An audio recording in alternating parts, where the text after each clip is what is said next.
Shout out to LTTV. Shout out to LTTV.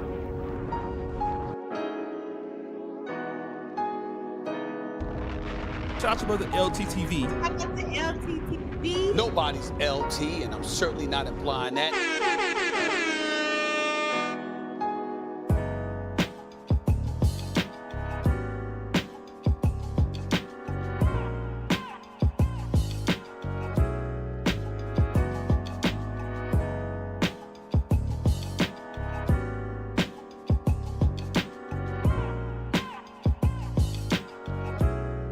Damn, son, where'd you find this?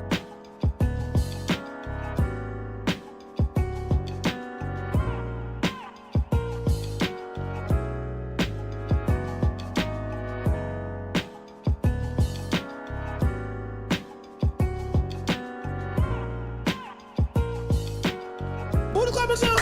Oh my God! Shout out to LTTV. Shout out to LTTV. Salute the LTTV in the building, man. Shout out to brother LTTV. Shout out to LTTV. Nobody's LT, and I'm certainly not implying that. LT cooking your ass.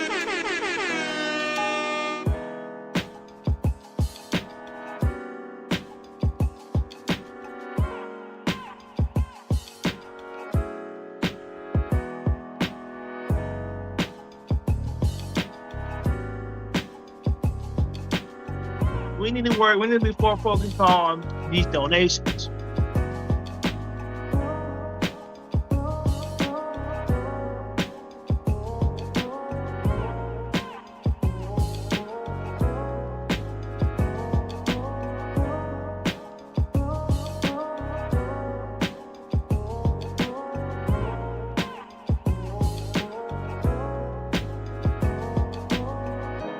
If y'all want to keep up with the news and just shit be going on, subscribe to LTTV. That nigga know everything about everything. I ain't gonna lie.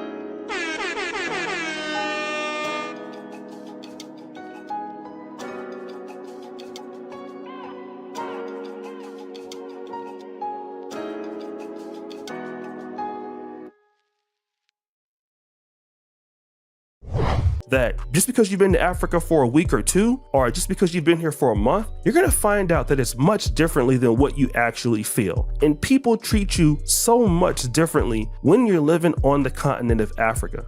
Let's talk about the fact that we get abused over here too. The thing about Ghana is stop crying victim. Stop crying victim, because y'all cheat us out of a lot of stuff. And the reality is that as black people from America, what we tend to do is just start loving everybody because we're black.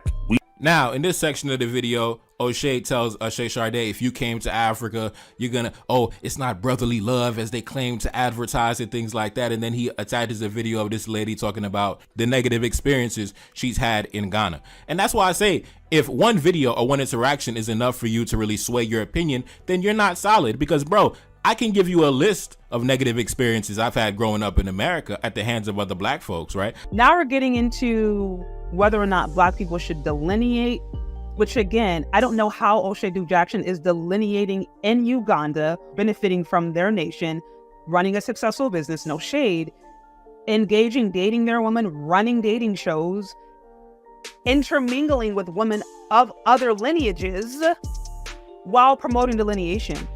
This is where I'm like, this whole delineation argument to me doesn't make any sense, because when you start to try to break down what it means practically, it devolves, it just obliterates. Let's continue.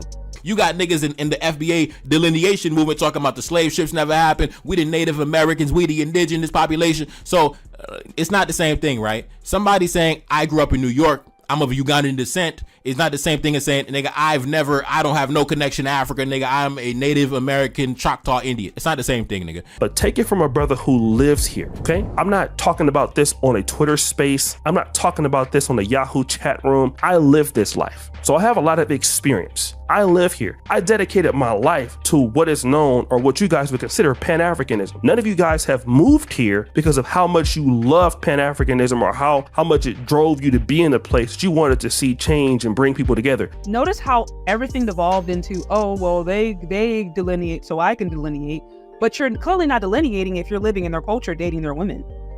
benefiting off of their economy. No matter how you want to spin it, like, you're not delineating. You cannot say that the black immigrant provides no value and the black immigrant is simply taking advantage and I'm not able to reap the benefit. But you are not in the position to reap the benefit, so you're not telling the entire story.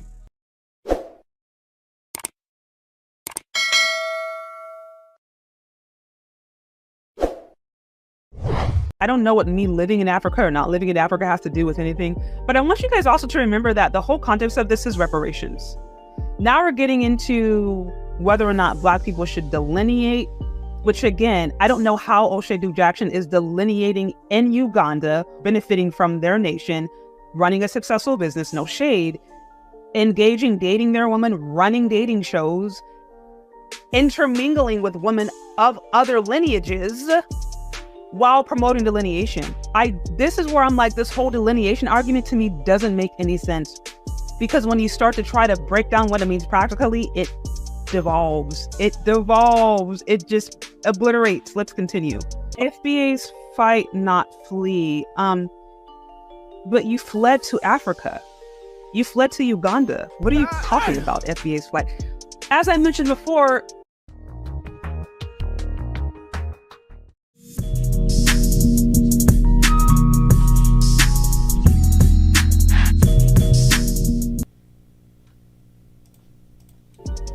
FBAs by and large are fleeing their own women. They're supporting SYSBM, passport bros, going abroad to take their FBA lineage and mix it with other lineages. So clearly there is a history, at the very least anecdotally, of FBAs fleeing. If you guys don't know, that is YouTuber Shay Sharday. She is a lovely YouTuber, a woman I really have a lot of respect for, and I think she's an intellectual juggernaut. It's just that sometimes people can agree to disagree. I also believe that she has a great love for black people, as such myself. Yeah, LTTV, Blunt Talk with LT, back at it with another video. All right, let's get right into this one. Okay, so as you can see from the introduction, I don't need to explain the most here. Y'all can see that Oshay and Shay Sharday, or I don't know who she is. This is the first time I came across this YouTuber. They have a beef going on.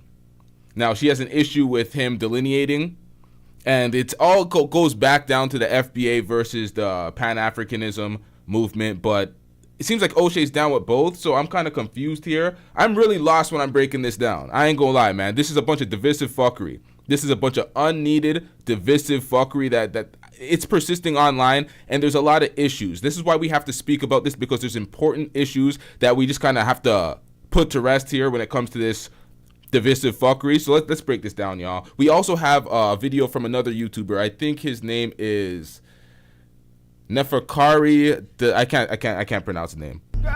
Sorry, chat. This is the first time I see the names. Neferkari Dessalines. I don't know. I have to hear it. I have to hear it spoken first so I know how it's actually pronounced, but let's get into this. She wants to know why I believe that we need to delineate as the FBAs, even though I'm an African American living in Africa. Now, this is the problem, man. This is the problem. This is what Tariq Nasheed made. This is the mess that Tariq Nasheed made. Nobody can tell me differently. Tariq Nasheed has a new era, a new age of folks confused on the internet, talking this FBA stuff, trying to basically separate from all that is African. They're talking about niggas as coons and tethers, but they're trying to separate from everything African. I'm like, wait, how does this make sense? You don't even want to be from Africa? You're saying you're not originally from Africa? The whole thing is a mess. The internet, people have too much time on their hands to not deal with real matters, that they're just making up these I'm confused, man. I'm very confused with the miseducation of some folks, but let's break it down step by step so we could pretty much put things into perspective and put some reality into this. But let's get into this, chat. I'll tell you why.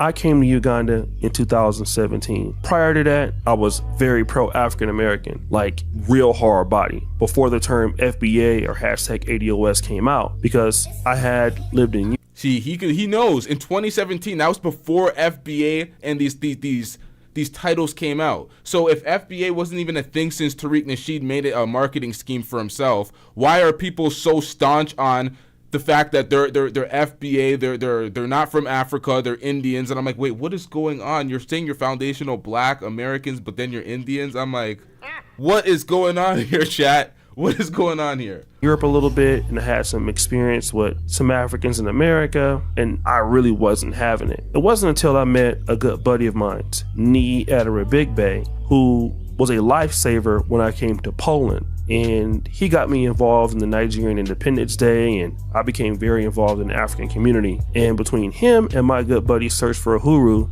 aka Diner Samir, it made me want to take my first trip to Africa, which I traveled to Uganda back in 2017. First few days was rough, but man, I loved it. Never looked back. And ever since then, I've had a love affair with this continent and with its people.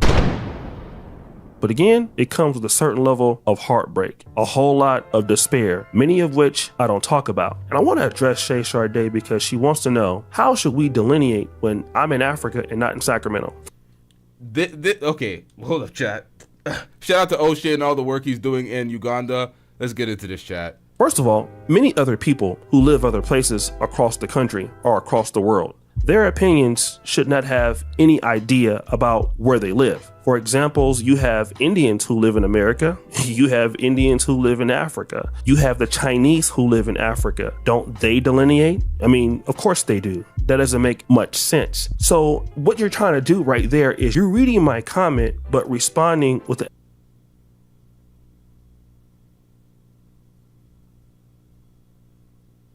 ad hominem, which has nothing to do with what I'm talking about. Me living in Uganda or in India or in Poland doesn't take away from the point that every culture delineates, especially successful ones. Indians, Chinese, Lebanese in Africa all live here also and delineate. The difference between me as an African American is I actually thought that I was a brother, and to a certain degree I still do. I actually look in Okay, so I'm very confused here, chat. I live in Toronto. I live in a very multicultural society, a very multicultural city. Very multicultural city, all right? We have everybody here. We have every ethnicity, every person from every country. We have them all here. When communities, say if the Chinese community come, from somebody from China, somebody can be Chinese Canadian, born here in Canada, Chinese, all right? A Chinese immigrant could come from China. They're not calling them tethers and talking about, oh, you can't take our resources. We're not building with you. You're coming and you're infringing on what I have here. No, they're building with them. They're opening up restaurants together. They're ingratiating themselves with each other. They're hiring their own kind. There are ads listed on websites saying Mandarin speaking only. In Canada, in Toronto, like this is how it is. So they build with their own. And when he says they delineate if they're an Indian from Africa or an Indian living in X ones, I'm like, they're still Indian. They're still gonna build with their base. I'm kind of confused at the message here. Still look at Africans as myself. But the reality is that I was giving that respect to people just based on the fact that they were black. And it's not just look and still look at Africans as myself. But the reality is that I was giving that respect to people just based on the fact that they were black. And it's not just Africans that do that to blacks, right? So I want to make that clear. I was trying to get ingratiated into what it was to get back on the continent and how things can work. But then again, I found myself basically being a victim of what I'm talking about, which is delineation, which means that people were able to get me for what I knew and what I could offer while withholding what they could offer from me. And that is the issue there. I don't have a problem working with the black world or working with the black continent or working with black people. I love black people. And stop the show. By the way, Shay Sharday, just to let you know, I lived in Sacramento. I went to Sacramento State. I went to UC Berkeley post-bac. I would have ended up getting into medical school in America if I stayed another 1 or 2 years in the post-bac. I just wanted to try something new. So I've always been a successful person or whatever I did. So where I live doesn't not really matter. But the reality is that it wasn't me that wanted to delineate based on I thought I was different. It was me wanting to delineate now because they told me that I was different. This is not everybody all the time. Wait a minute. So if this case, because this case happened to you, and it's the exact opposite for Austin Holloman in Kenya, and he's telling everybody to get their passport, and it's great and lovely out here, and they treat you great in X, Y, and Z, Again! Isn't this just anecdotal? This is just your personal experience. Things aren't going that great. A couple of people are rude at specific areas. You can't hold it against the entire populace. It's kind of... And that's not a reason to be damaged. That's why this other dude in the video talks about his mentality not being solid. See, Oshay is... He's working on himself. Oshay has made improvements. Oshay was a black manosphere guy. He was hating on black women, talking about weaving and sandling it up.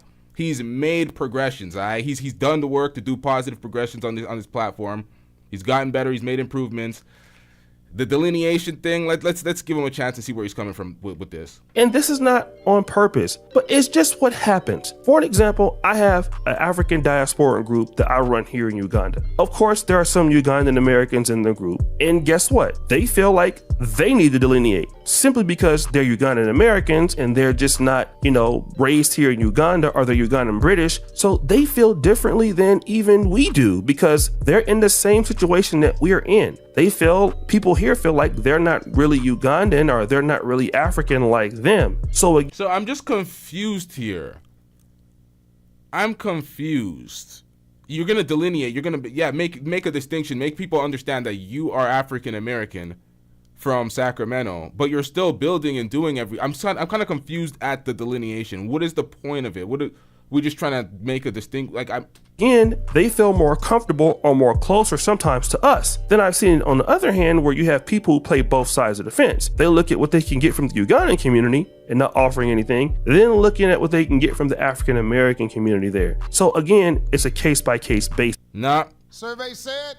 The survey said that's some selfish ass shit. That's not building with the community. That mentality is warped. When you're weighing how much you're benefiting, oh, I'm benefiting this much, but this person's benefiting this much. I'm not in. I'm out. I'm delineating. I'm taking it's like, no, are we building together for progress or what? What are we doing out here? So anybody that has that mentality, I don't really care. Oh, I'm not getting my worth. What did you expect, bruh?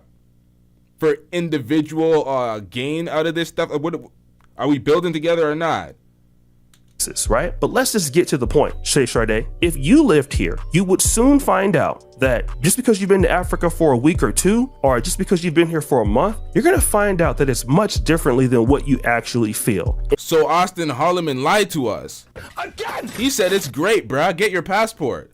Learn the rules. And people treat you so much differently when you're living on the continent of Africa. Let's talk about the fact that we get a... Survey said. All right, if y'all can't see through the sarcasm here, I'm dismissing these points. That's what I'm doing. I'm seeing you're making one anecdotal reference in somebody's experience. I'm like, Austin Holloman is experiencing something completely different in Kenya, along with the 4 or 5 black men that are there with him, telling everybody it's so great, get your passport, look at these 2-bedroom apartments, they're cheap as shit. All sorts of stuff, all right? So people are winning, they're building in different areas. This is an individual experience. We're not going to start talking about we need to delineate and separate and do X, Y, and Z and start shitting on other groups of blacks and trying to act like one is superior to... I don't like this shit. A lot of this stuff is unnecessary, is divisive for no reason. It's just complaints that are just individually based. I don't get this, but let's get into this. Abused over here too. The thing about Ghana is stop crying victim. Stop crying victim, because y'all cheat us out of a lot of stuff. Y'all invited us to come home, which by the thousands we did.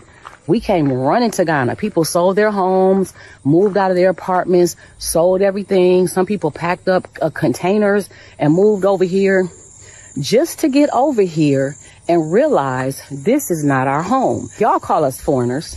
Ghanaians call us that. We didn't make that word up. We didn't start calling ourselves that. We don't know that that's what y'all call the white people and the Chinese because we're not around them. But we know that that's what y'all call us. I ain't never heard the word before, Toby, till I came to Ghana. You have not heard the word foreigner before you came to Ghana? Are you serious? How does that even make sense?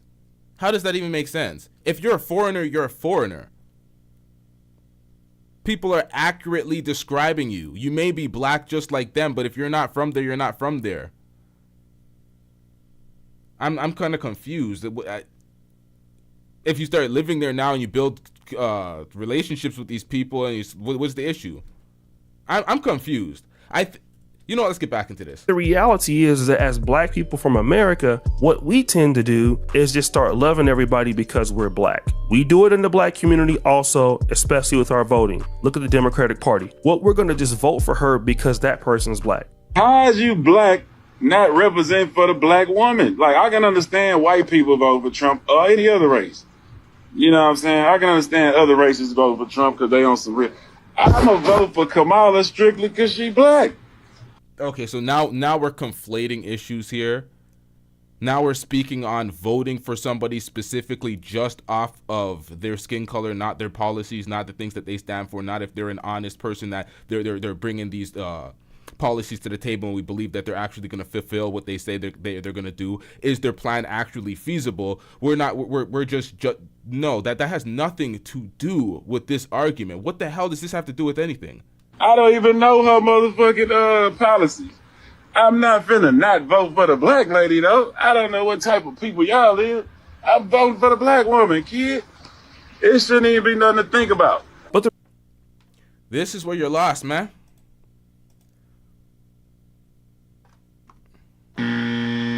Black Americans don't call African people who live in America foreigners. It comes with a derogatory term. This is where you're wrong. This is where y'all need a geography lesson. No offense, no disrespect to y'all. But if you are in a homogenous society, you're not in a melting pot. You are in a homogenous society. If you go to Japan and you're not Japanese, you're a fucking foreigner. Anything it doesn't matter where you're from. You could be from China, you're a foreigner. You're black, white, you're a foreigner. You're not from there. You're Japan. You're in a homogenous society. You're not in a melting pot like America. You go to a traditional African country, you're seeing Africans there. You're not seeing a melting pot of different races. Maybe in South Africa, maybe in certain African nations, but Uganda, Nigeria, Ghana, you're going to see ethnic people from that ethnic origin. You're going to see a homogenous society. So when y'all say these type of things, it's like, it's not apples to apples, bruh. The reality is that when we're dealing with other groups in the black world, we have to force each other to give value. And that's the real reason why I'm talking about delineation. Pan-Africanism with delineation. When you come with this mentality of force to give value, it kind of comes with the same. This is why she shat on this is why, what's that girl's name? Shay Sharday? She shat on, shit, man, I read the chat too much. Sometimes I get lost. God damn it, let's get back into this. Is the only feasible thing that works. Otherwise, people will use each other in the Pan-African world. It wouldn't matter if it's us towards them or them towards us or us towards Caribbeans or whatever else. Nobody wants to feel used, right? So delineation is a protection of your own group and your own identity in which you identify first. If I love and respect my own community the most, then it's easy for me to collaborate with someone else's community. Now, when I want to collaborate with someone else's community, then it's a good chance I'm going to treat them better. Now, that's the issue that I'm talking about, because when we try to become one Africa or one black world, we got to understand that the brothers and sisters in Africa don't grow up like that. That's how we see the world, or how we would love to see a world that doesn't exist. That's an idea. That's a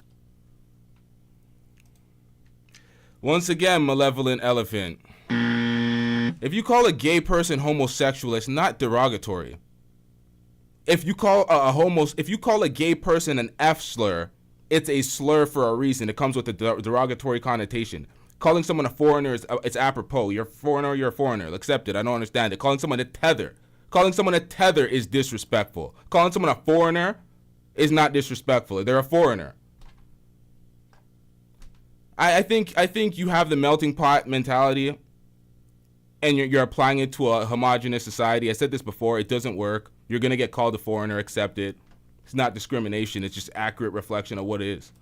Theory, all right? And in theory, a lot of the things you talk about are correct, right? Like, we should not be, beefing in the black world, and we should look to give value to each other. Not that you've said that specifically, but you have hinted at such things, which I concur. I am not against you when I say that. However, like Mike Tyson says, everybody has a plan until they get hit in the mouth. And the reality is that a lot of times when Africans work with us or when we work with them, a lot of that real life stuff does get in the way and it goes out of the door. One group is not giving to the other group in exchange for the value that we say that we should have for one another together on paper. And that is the problem right now in the black world. The real issue that FBA has with some of these other groups out there that come to America is that, listen, historically, we've been contributing to the Pan-African ideology or to other black immigrants coming into America.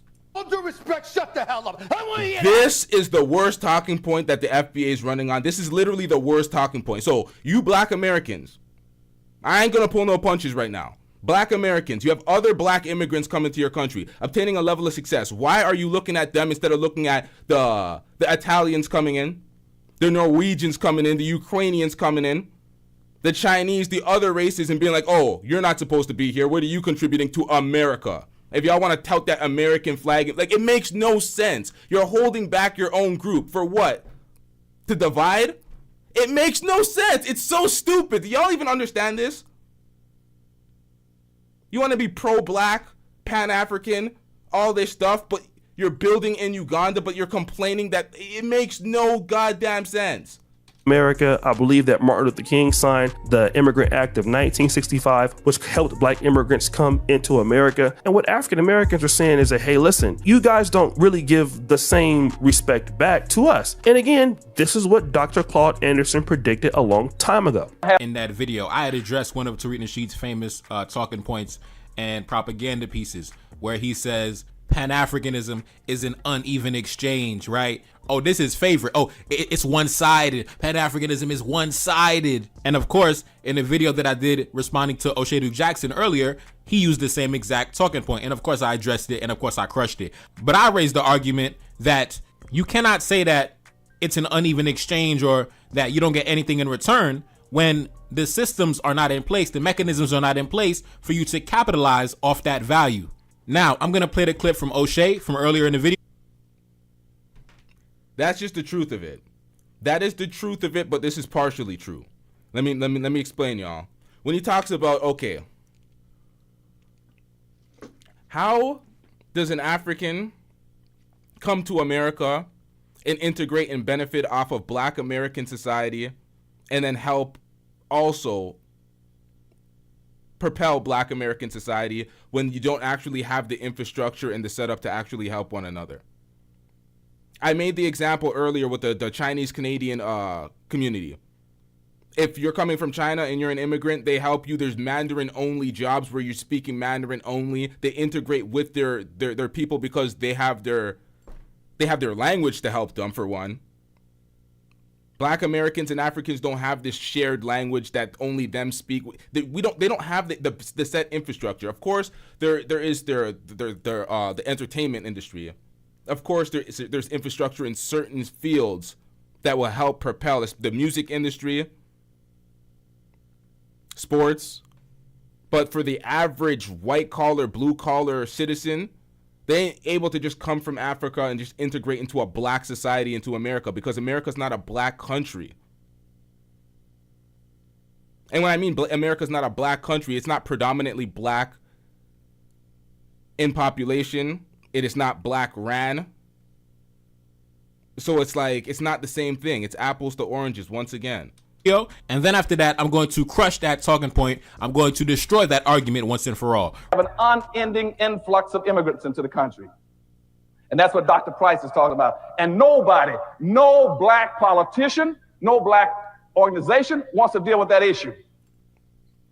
They will avoid it at all costs, even though in their hearts they know that's one of the biggest problems for black folk. This is what I mean by this is, as a black Canadian, or if it was a black Nigerian wants to get into the music industry, there's a lot of conduits to basically help your career from your nation into America. You can go down to the South. You can hook up with folks in Houston. You can go to Atlanta. You can get record deals and signed off of other black folks off of your connections. Regardless of who owns it at the top, there is ways to actually obtain success with the relationships.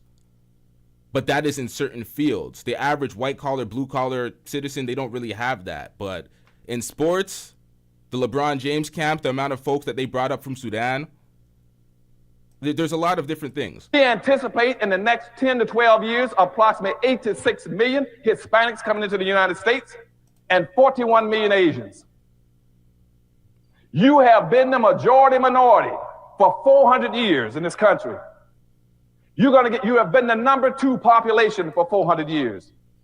You're going to get kicked out of being number 2. You're going to go down and become number 4. Now, common sense, even a 3rd grade education would tell you, if you didn't get anything when you were number 2,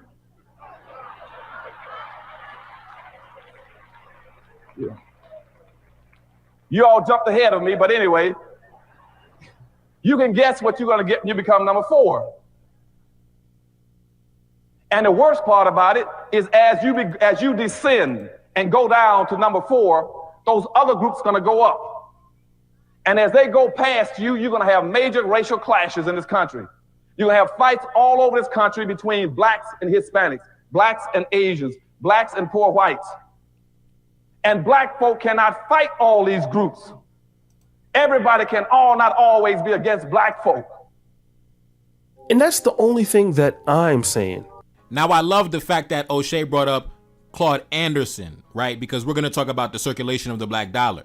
And I was listening to Claude Anderson back when I was 17, 18 years old. So I'm sure that he'll agree with everything I'm about to say because I am a student of Claude Anderson. Now, guys like Tariq Nasheed, guys like Oshay Duke Jackson, they say that the black immigrant does not contribute. The black immigrant does not provide any value. And I raised the argument that you cannot say that the black immigrant does not provide value when you do not have any mechanisms in place to capitalize off that value within a system of capitalism. Now, that's pretty much what I was speaking about before.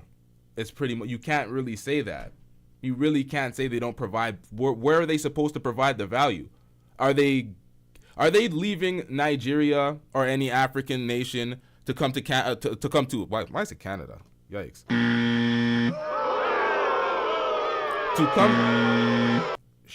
To come to America. Are they working for the white man? Generally they're working for the white man. They ain't coming here just working for the black man and black institutions to where they can help build. So it's like they don't really. There's no infrastructure yet.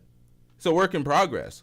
It's not to shame black Americans for not having the infrastructure to help black Africans. It's just that you can't really shit on black Africans if the infrastructure is not there for you guys to work collaboratively. There's only certain industries. I don't like the division. I don't like the shitting on each other. We just need to make things clear so we can get a cooperative working flow going. Let's get it. What do I mean by that? Every individual, every family in the United States is an economic asset because they're going to be contributing to the economy. They're going to be going to work. They're going to be buying and selling. They're going to be stimulating growth in the economy if they're a productive citizen. Now, when a black immigrant family arrives in the country, they have needs that need to be met, right? They got to find housing. They got to buy furniture. They got to set up their utilities. They have to get situated. They got to buy a phone. They got to do some shopping, got to buy some clothes. Now, when it comes to housing, right? When I say these mechanisms are not in place, in order for you to capitalize off the black immigrant that needs housing, you have to have a space for rent. You have to be a landlord offering a space for me to move in. That's how you benefit off the housing. Now, once I get the house, once I get the apartment, I'm not going to be living in an empty apartment. I need to buy a couch. I need to buy a sofa. I need to buy a fridge. I need to buy a dresser, a table. I need to buy, utilities and furniture for the house. Now, are there large scale retail corporations that sell furniture? Yeah, of course, there's some local, black-owned furniture stores, but on a level of Walmart or an IKEA or on a large scale that's easily found? Not really. So the white man's probably going to get that money. Walmart, IKEA, things like that. Now, I have furniture in my house. Which groups have capitalized off the black immigrant dollar so far when it comes to housing and furniture? Probably the Jewish community, the Middle Eastern community, the Arabs, right? Probably, the white community.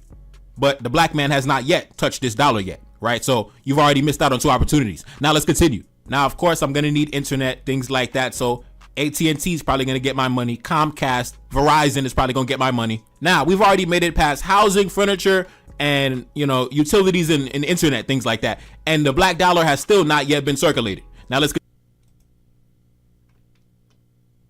I'm getting rich. Shout out to Mr. G1804 with the $5 super chat. You said, where's the smoke for the Mexicans or Chinese that mistreat black women often at the nail shops? This is what I'm talking about. You just want it, the whole thing it's the dumbest practice I've seen in years. It is the dumbest movement I've seen in years. separate from your own kind, take shots at them, point fingers at them, feel entitled to attack them, but not attack any other immigrant group that they have an issue with. Any immigrant group that is succeeding in their nation and taking their resources. It makes no sense. Why devise your own divide and conquer strategy towards yourself and your people? Jeez, this is bad, man. This is bad. Continue. Now, of course, I need to pay my rent.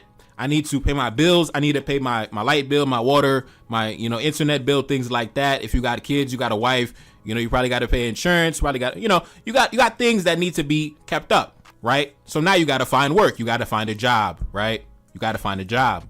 Now, in an ideal scenario, there would already be black-owned businesses, black-owned corporations, black-owned vertically integrated enterprises ready to absorb me as soon as I arrive in the country, right? Just like the Arabs and the Chinese and the Indians and the Jews got the economic networks already. You know what this is, though, world class? This is... I'll get back to it in a second. In place to absorb their people, right? In a perfect world, in an ideal scenario. But as we know, that's not the reality of the matter. So most likely that black immigrant is going to be working for an outsider, right? And if you remember about the Haitian migrant situation in Ohio. Let me understand this, world class. The problem is the unmitigated level of disrespect these Africans, you say mainly Nigerians, give us while they're here. Mexicans don't look like us. The Africans do. So because the Africans look like you guys and the Mexicans do, the Mexicans have a level, or they get away with the disrespect. And I'm still kind of confused about the entire concept. It doesn't make sense to me. It doesn't make sense. You had the CEO of the factory, right? He was capitalizing off the incoming influx of Haitian migrants because of the labor he was able to capitalize on. So it's about the person that, wait, hold on. So it's about the person that looks like you succeeding, and that's the problem for you? Because that's what it sounds like. It sounds so weird and so divisive. That's what it sounds like, y'all, to me. And y'all know I fuck with Oshay. I support his content. I fuck with World Class and many folks in the chat that are kind of disagreeing with me here. Not all these content, not these things that I'm pulling up, but I'm trying to understand the mentality, because it is strictly division. It is strictly, we're black so we can compete amongst each other and tear each other down because that's the rules of being black. But other races get away with succeeding and propelling themselves, and they don't get called tethers. They don't get looked at for stealing the resources and obtaining a level of success. In America, the strongest, richest nation on the planet, Black America represents the wealthiest group of black individuals on the planet. So I'm kind of confused. I'm getting rich. Shout out to Oshay Duke Jackson with the 25,000 Ugandan bucks. He says, did I get destroyed? LOL. Oh, you sent this shit twice? Is this two? I'm getting rich. It's not one of those videos, Oshay. It's not one of those videos. For me, it's a bridge the gap video. It's let me get some understanding of why the hell we going at each other globally. Pan-African versus FBA. Why is the delineation lead to division? What the hell is going on type shit. That's what this is. Maybe you got destroyed. But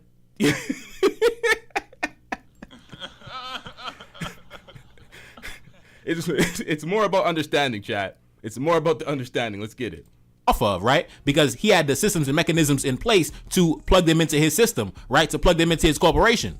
That's what I mean. You remember, they went to the local, the Indian guy that owned the laundromat, and he said, man, Haitians are my #1 client base ever since they arrived, right? Because when the Haitians arrived, he already had a storefront. He already had something already in place to plug them in for them to spend their dollar, for them to spend their money, for them to be a client, for them to buy and sell, right? So that's what I mean when I say the systems are not in place, right? These other groups have these systems in place already to capitalize off that black dollar. In fact, that CEO of the factory in Ohio that I was talking about, take a look up on the screen. An Ohio businessman faces death threats for praising his Haitian workers.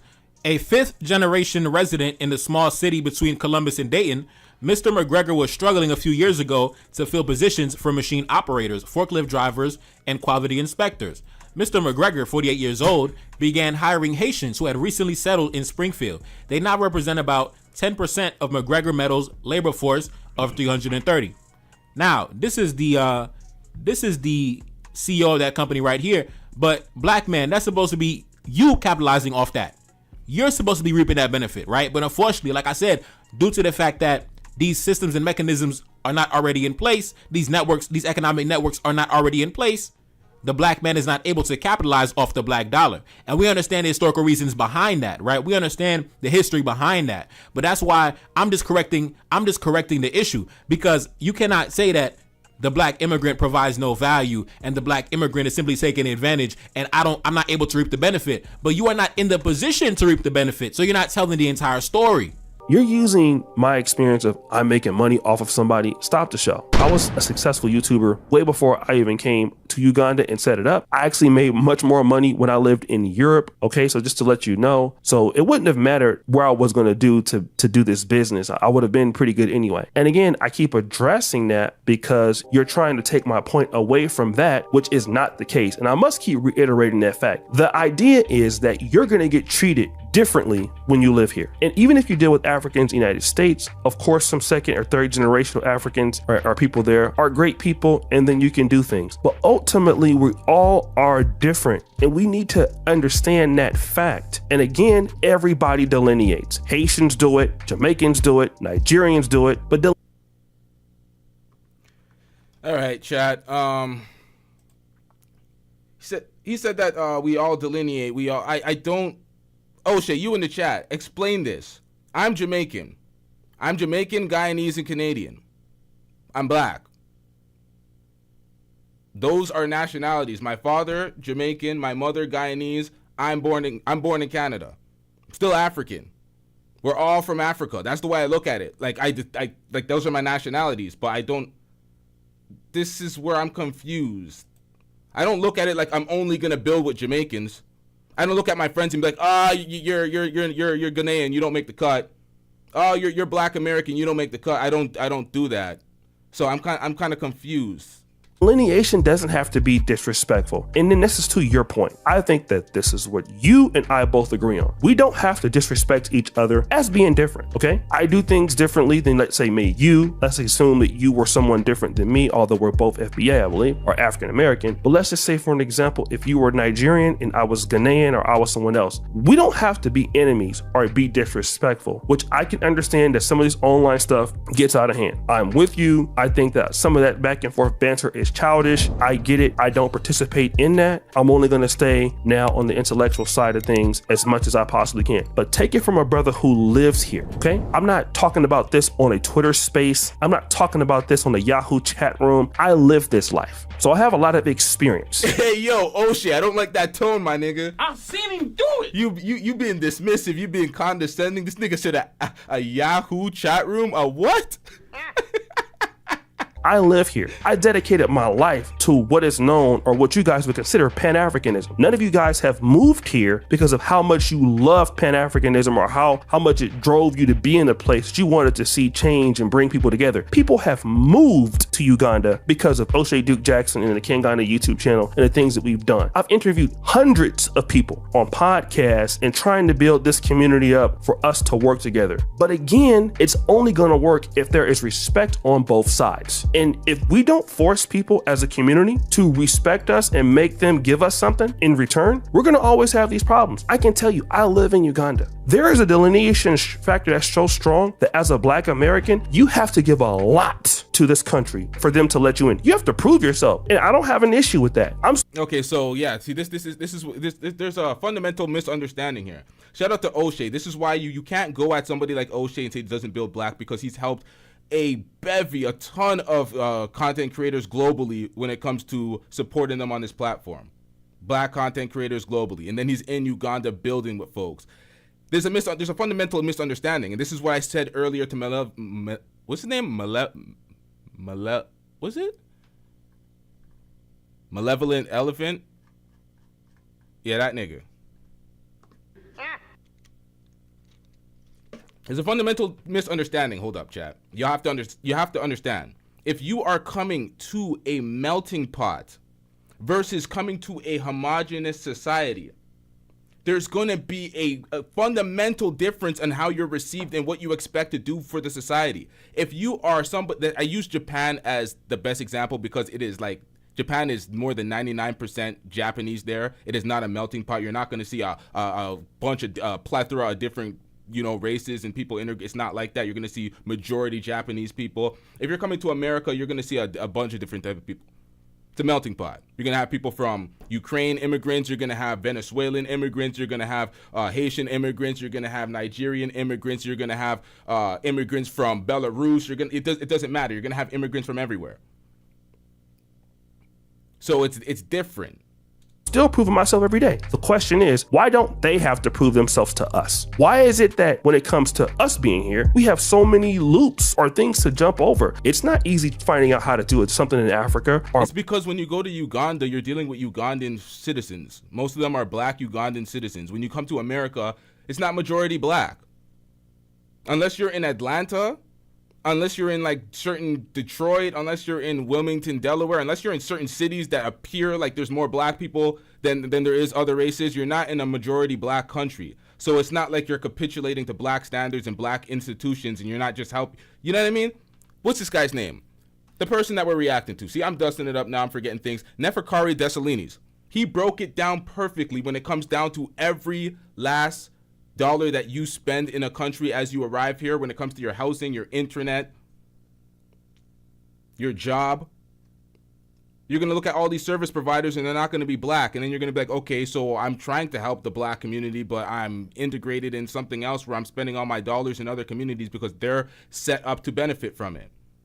Unless I'm coming down to the United States, I'm in Canada, I got to come down to have like a record deal or something.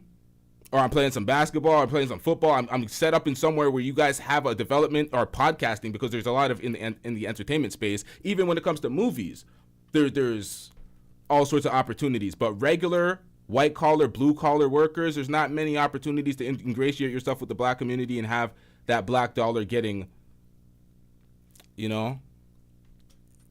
Hold up, chat. Most African countries, you don't get a whole lot of help, Sade. And I don't know if you understand that because you've never really lived here before. And you don't understand the trials and tribulations that many of the people that are trying to come back to the continent from the diaspora are actually facing. But we get to see that Pan-Africanism or lack thereof in effect, okay? It's not there. It's there in theory. It's there somewhere on a piece of paper, but it's not there in activity or action. And that's the issue here. And again, I find myself and other black people, other African Americans, where they're in Ghana, where they're in Tanzania. Many have told their story to me on my podcast. I visit them in their homes, and it's us always giving to others. And then at the same time, what do they give? That's the situation that we're talking about here. And that's the fundamental issue that we're dealing with. Not will you live in Africa, stop the show. I still pay taxes in America, okay? California in federal taxes, okay? So let's stop there. If I was in America, then I would just be as successful as I am now. It wouldn't matter. But the reality was this was a dream. Yeah, see, that's the point where Oshay wins 100% on. If he was in Africa, Poland, United States, he was still making bread. He was still doing the videos. He's still having a level of success everywhere he was. And he can still talk about American topics or anything he wants. Like, what the fuck? Like, he could move to Uganda and still talk about American politics and American things as it affects him as a tax-paying citizen, his family, his people. It's his country of origin. I don't get that part. That part Oshay's 100% right on. Of mine to be back on the continent in which, you know, I felt my ancestors came from, to want to build that bridge, and I'm still working towards that. But it's going to have to be looked at from a different lens. And I don't think that Tariq Nasheed is wrong in some of the things he's putting out here. And I know that's something that, you know, me and Tariq have did. When he said it has to be looked at through a different lens, that's where I agree with him. I think his mentality needs to shift a little bit when he comes to the treatment and what he expects in Uganda when it comes to even exchange. If he expects an even exchange, you're not going to get it. If you're building, you should expect progress. If you have progression and your goals are being met and other people are achieving a level of success too, it doesn't need to be an even exchange. You're not going to get that. You're the American here. You're coming with the American dollar, the American passport to build. So you kind of, it's the leadership role. It's what comes with the game, man. Shout out to Mr. G with the $5 super chat. I'm getting rich. But FBA been eating our curry, our curry chicken. What is this? What? Our curry chicken griot, dancing reggae and dancehall, and all of a sudden they realize the difference between us in 2024. Listen, man, we're different in that aspect. There's cultural difference. Griot is a Haitian. Okay, yeah, man, you mix it up, man. I'm not Haitian. I'm Jamaican and Guyanese. So you say griot, and I'm like, what? What? I don't compute. I don't know what that is. My processors are like, huh? I'm like, was that a typo? Was you trying to spell something else? I don't know what that is. But yeah, man. Yo, Hamp tried to drag. He's like, yo, y'all goat eating motherfuckers. And I'm like, what? This nigga dissed goat. I'm like, have you tried a nice curry goat? What? Learn the rules. Don't try goat curry, because goat curry is not the same thing. It is not the same thing. If you eat a curry goat expecting a goat, or you eat a goat curry expecting a curry goat, nah. It's not prepared the same. It's culturally the different side of it. No, it's not the same. It's not the same, bruh. Disagreed about in the past, but I slowly came to see that people like him and Pharaoh said that they make a lot of good points that I see every day here. And that's one of the reasons why when me and Tariq Nasheed had a little bit of back and forth about 2 or 3 years ago, the main reason why I never really responded, outside of the fact that Brother George was like, look, both of y'all are brothers. Y'all don't need to be out here, beefing or whatever. He was right about many things. I just didn't want to admit it at that particular time, but he was right about many things. Many other things and experiences, and I can't say I agree with all of his actics or strategies and things that he does, because I'm a little bit more moderate than what he says or has to say. But he's not wrong. A lot of the things he talks about, I experience every single day. I just don't get on YouTube and cry about it or complain about it. But many of us that are African Americans living in Africa understand what Tariq Nasheed is talking about, okay? So that's the situation. With that being said, though, I still want to say I love the continent. I love Africa. I love Uganda. Not everything is always going to be easy. And we have a lot to do and a lot of work to contribute in the Black world. But again, we have to give value to each other. And that's a problem in the Black world, okay? We have certain groups that just want to, it doesn't matter what it is, accept and not give anything back. And that's largely how many people in the African American community feel. It's not just me. And I'm living this. Oshay Duke Jackson and Shay Sharday going back and forth. Now, these are two content creators in the Black YouTube space that I have a lot of respect for. In fact, both of these individuals have been watching my channel since my channel was very small. I believe Oshay Duke Jackson even commented on my channel on the video that I did of him about 2 years ago. Take a look up on the screen. At the top, Oshay was like, I thought you said we a bunch of corny dudes with a microphone, huh? You even got a video about me and most guys on Black YouTube. Hopefully you'll be big enough one day that I'll return the favor. Stay hustling. And I was like, salute. He was like, salute, bro. And when it comes to Shay Sharday, I believe that she is definitely What the hell was that?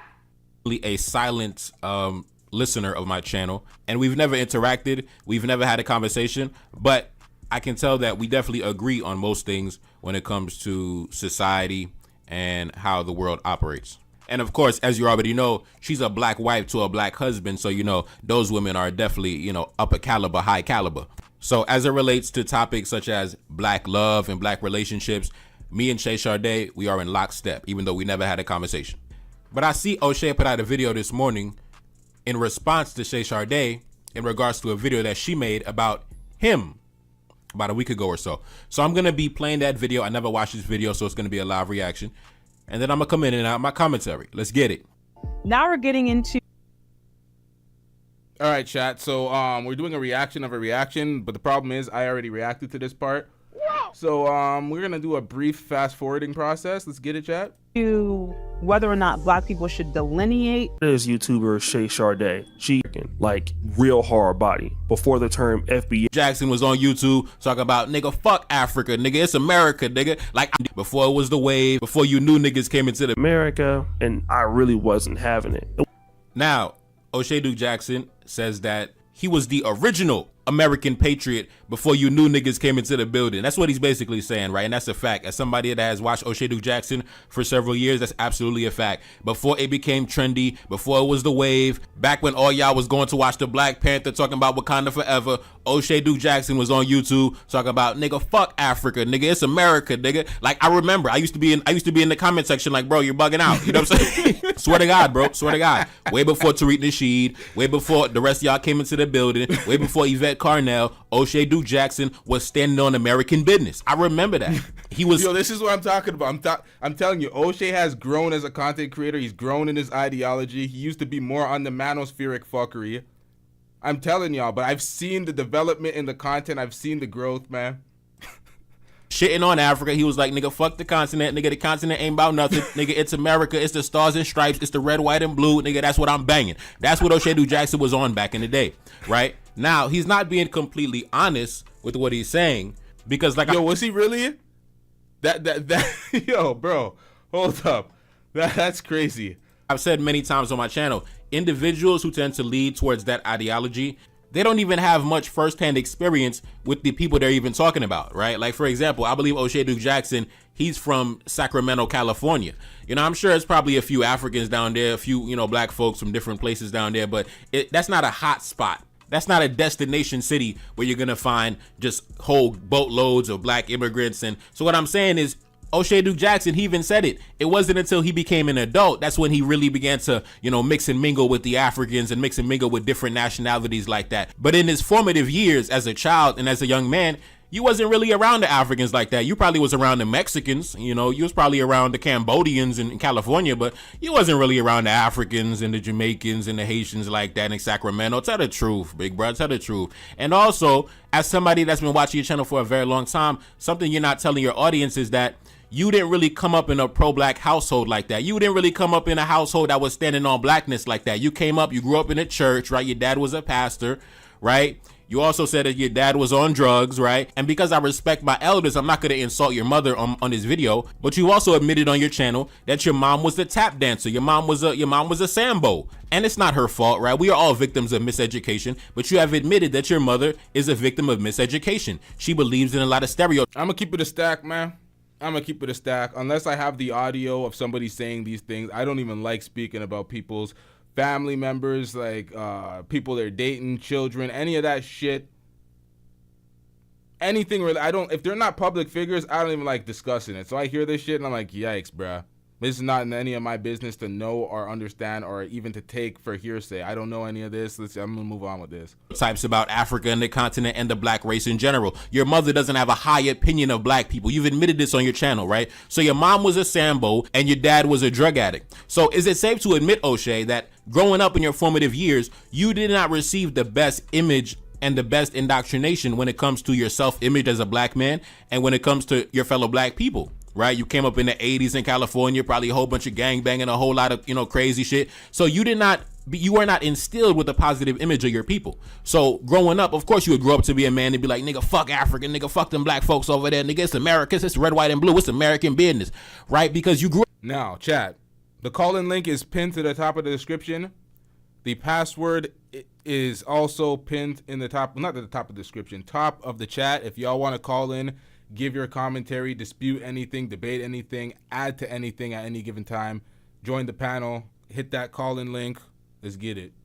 Up in a lot of ignorance, right? Tell the truth, right? It wasn't because you went to Poland and, oh, I wasn't having that. I meant the Africans and I wasn't. No, bro. You were already instilled prepackaged with a lot of ignorance as a child, right? Tell the truth, bro. Tell the truth. And it wasn't until you left your city. It wasn't until you did some traveling. You went to the continent. You shook hands and had conversations with brothers from different places. And you realized, man, these brothers ain't so bad. You know, man, you know, it was me that was ignorant. You know, it was me that was ignorant. It was me who had to change my ideology. And that's what you did. You changed your ideology, right? Yeah, you changed. Now you became the Pan-African Oshay, but you still got your roots in your ignorance still. Now let's continue.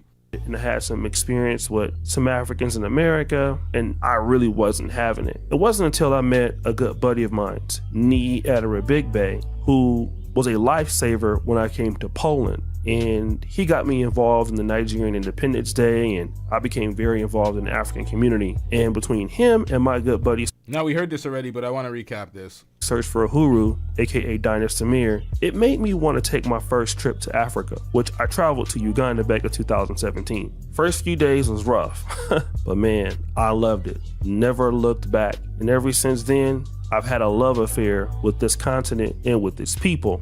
Now, salute to Oshay. Now, Oshay even did an interview a few years ago. Take a look up on the screen. Why I left America and I'm living my best life in Uganda, featuring Oshay Duke Jackson.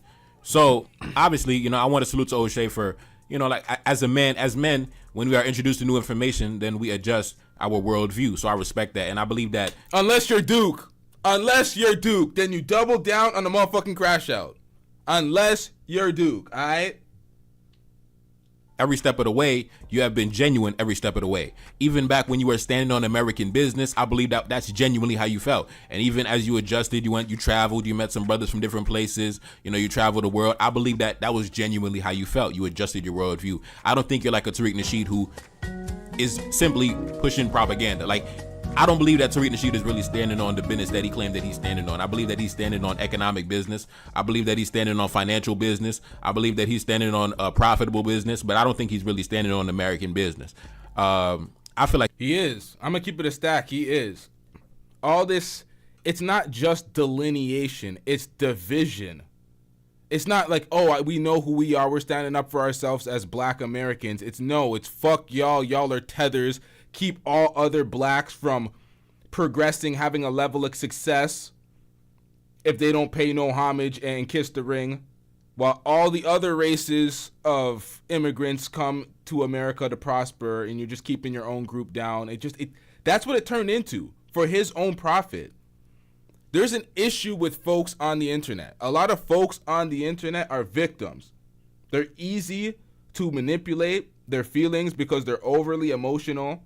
They hear things that they disagree with and they get mad and they throw a fit. They hear things that they agree with and they start throwing their money at it because, like, oh my God, this affirms me. It positively reaffirms my bullshit. And a lot of these folks are really insecure, so they get taken advantage of. They get to feel special. They're now part of a special elite group where if you're not a part of it, you're a tether. But then you're spending money. It's like, come on, man. You're getting finessed out this bitch. You've been genuine every step of the way. But let's continue. But again, it comes with a certain level of heartbreak, a whole lot of despair, many of which I don't talk about. And I want to address Shay Sharday because she wants to know, how should we delineate when I'm in Africa and not in Sacramento? First of all, many other people who live other places across the country or across the world, their opinions should not have any idea about where they live. For examples, now I heard this the first time. I didn't understand this. Let's give it another try. You have Indians who live in America. You have Indians who live in Africa. You have the Chinese who live in Africa. Don't they delineate? Now, I call bullshit on this section because I remember Oshay specifically making a video after the Haitian community in Long Island, New York, did a counter protest to Donald Trump when he came into the city. And I remember Oshay basically saying, you know what the delineation does? The delineation basically shits on all our successes. We start looking at each other like we're not a part of the same group whatsoever. Do y'all know when Canada, America, and Jamaica are running against each other in the Olympic 100-meter final, and they're placing 1, 2, 3, 4, 5, and it's all them? They're all just a bunch of Nigerians running together. If we really go back to ethnic origin, a lot of that's really what it comes down to. Just a bunch of Africans. We all the same. We're just under a different nationality. It's like, come on, man. You got to stop hating on each other. It's crazy. Disparaging the Haitians, saying, oh, why are you waving your flags in the United States? Why are you representing for your people over here? You should be back home over there. Well, Shay Sharday basically redirected that same question back to you, right? You claim to be standing on American business and delineation, but you're over here in Kampala, Uganda, reporting live from the villages in Uganda, making videos on the migrant crisis in the United States. Bro, it doesn't make any sense, right? It doesn't make any sense, bro. You sitting... See, that's where I agree with Oshay. He could absolutely still be in Uganda, which he's built with many folks in the United States. He lives there, his family lives there, he's an American citizen, he's still American. Still a black African American. In Africa, in Uganda, building in Uganda now. He could still speak on the migrant crisis. He could still speak on what's going on in the United States. That's his home country. Up in the goddamn dust in Uganda, making videos. Wait, what? Villages in Uganda, making videos on the migrant crisis in the United States. Bro, it doesn't make any sense, right? It doesn't make any sense, bro. You sitting up in the goddamn dust in Uganda. What the hell was that? This is what I'm talking about. This is what I'm talking about. Why do we have to do this, bruh? This guy was cooking. He's making a lot of good points. But why do we have to diss Uganda now? Now it's the dust of Uganda. This is what happens. This is what happens. It becomes this divisive fuckery where it's black nations shitting on other black nations for sport. I don't like it. Making videos on a migrant crisis in the United States.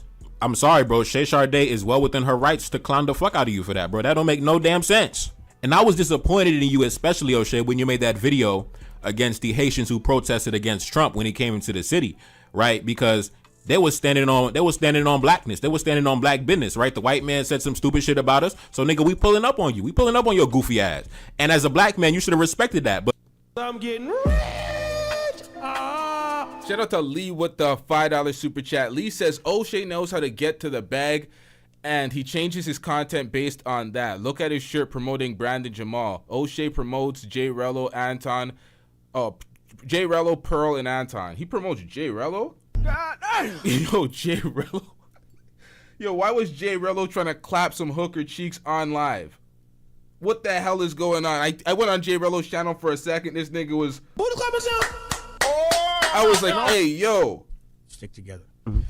Pause. Bunch of men just vicariously living through this guy just clapping these hookers in these miscellaneous countries. What the hell is going on, bruh? He supports Rello. God, gee. You know what? You can support whoever you want to support at the end of the day. But this, hold up, let me move this real quick. This says simp and lame with the diaper shirt. Is this supporting them or is this dissing Brandon Jamal? I seen him wear the diaper shirt at first, and I was like, hey, yo, what the hell's going on? You're a victim. Here we go, CSI. Wearing that trash-ass shit. But then I see this, and it says simp and lame, and I'm like, I think it's kind of shitting on Brandon Jamal with this shirt. I'm not sure. But you tried to push the line for Tariq Nasheed and say, "Oh, why are you over here? Go back to your country. Why you yelling at the white man? Why you disrespecting the white man?" That nigga, you was standing on coon business, man. You was the line for Tariq Nasheed and say, "Oh, why you over here?" Sorry, the white man said some stupid shit about us. So nigga, we pulling up on you. We pulling up on your goofy ass.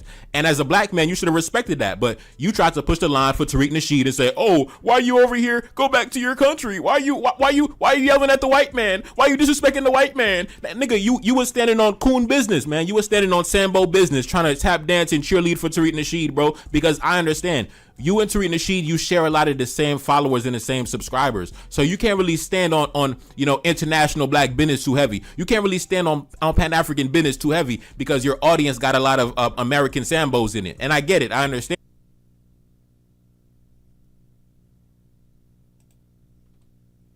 I'm getting Shout out to Mr. G1804 with the $2 super chat. He says, many FBAs do not understand the immigration laws. Yeah, because I'm perplexed now. I'm very confused. I didn't expect to be this confused. I expected to just come through this episode and be like, this is wrong, this is right, this is wrong. But this is very confusing. The more I get more insight and more feedback from the chat, actually. It's the chat that's perplexing me. It's really y'all. I see comments like this. Why is it that people who can say they are from in Africa don't understand those of us who are okay with that? I'm sorry, that sentence was kind of rough. I ain't gonna lie.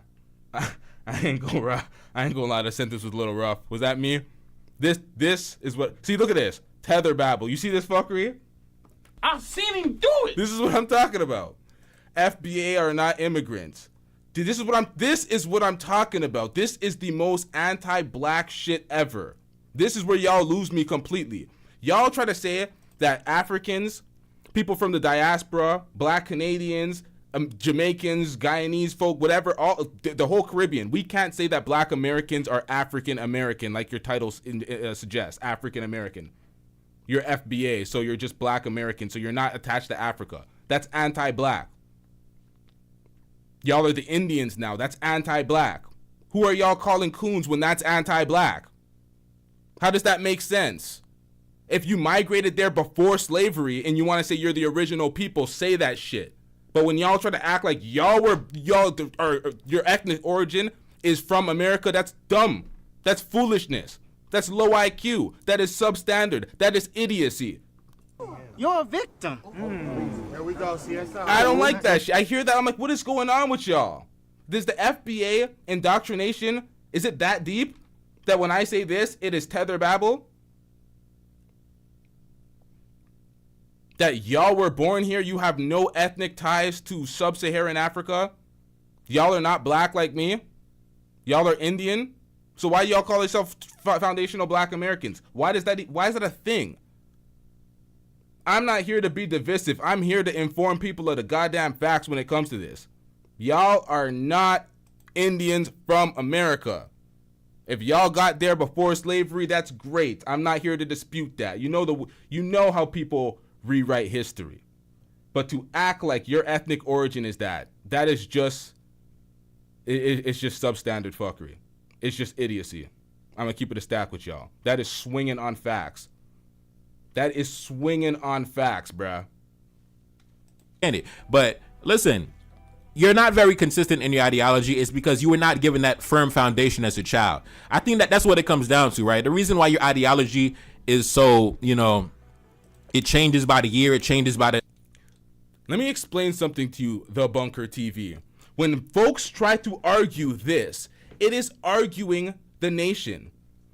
I think you guys really need to, Jesus. Sometimes these conversations belong in a geography class, an anthropology class, a class of how the population in America grew, how people made the delineation themselves, how white people from Europe started titling themselves American. They started this. People need to understand the history. We're really gonna have to have some patience with this one. Hold up, chat. We are gonna have to have some patience. As the American population grew, there was titles. What do you identify as? The black population grew. Every black person was under the slot of African American from the 1800s. At some point, white Europeans said, I'm absolving myself of my ethnic heritage. I'm no longer Irish. I'm no longer Italian. I'm no longer Norwegian. I'm no longer Swedish. I identify as American. So they did what the FBA did, saying that they're ethnically American. They renounced their ethnic origin. So when you trace back, they're like, this is a white land. This is America. This is blah, blah, blah. And that's what the FBA is pretty much doing in 2024. But you're not African now. You're just American. But you're black American. You own the land. You're ethnically always here. You didn't travel. You were always here. It's a rewriting. I think folks really need to understand what the American population is comprised of and geographically where the migrants came from and how it developed into the nation it is today. Because some of the misinformation that is just being espoused on the internet is just feelings based. Oh, I want to feel like this. How are you going to tell me where I'm from? This or what the hell I am. And it's like, doesn't that sound like the LGBT shit? When you're telling a grown-ass man he's a grown-ass man, and he's like, nope, non-binary. Nope, chica. And I'm like, bro, what? You're a victim. Here we go, CSI. It's like, bro, come on, man. There's objective truths, and we can't just feel a certain way and say we're this and we're that.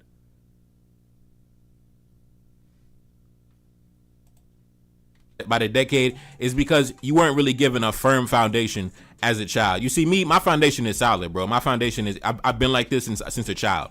I've been standing on blackness since a child. So, it's firm, right? Like, my ideology can't change by a simple interaction. Like, my shit is solidified, bro. My shit is solidified, man. Anyway, let's continue. The difference between me as an African American is I actually thought that I was a brother. And to a certain degree, I still do. I actually look and still look at Africans as myself. But the reality is that I was giving that respect to people just based on the fact that they were black. And it's not just Africans that do that.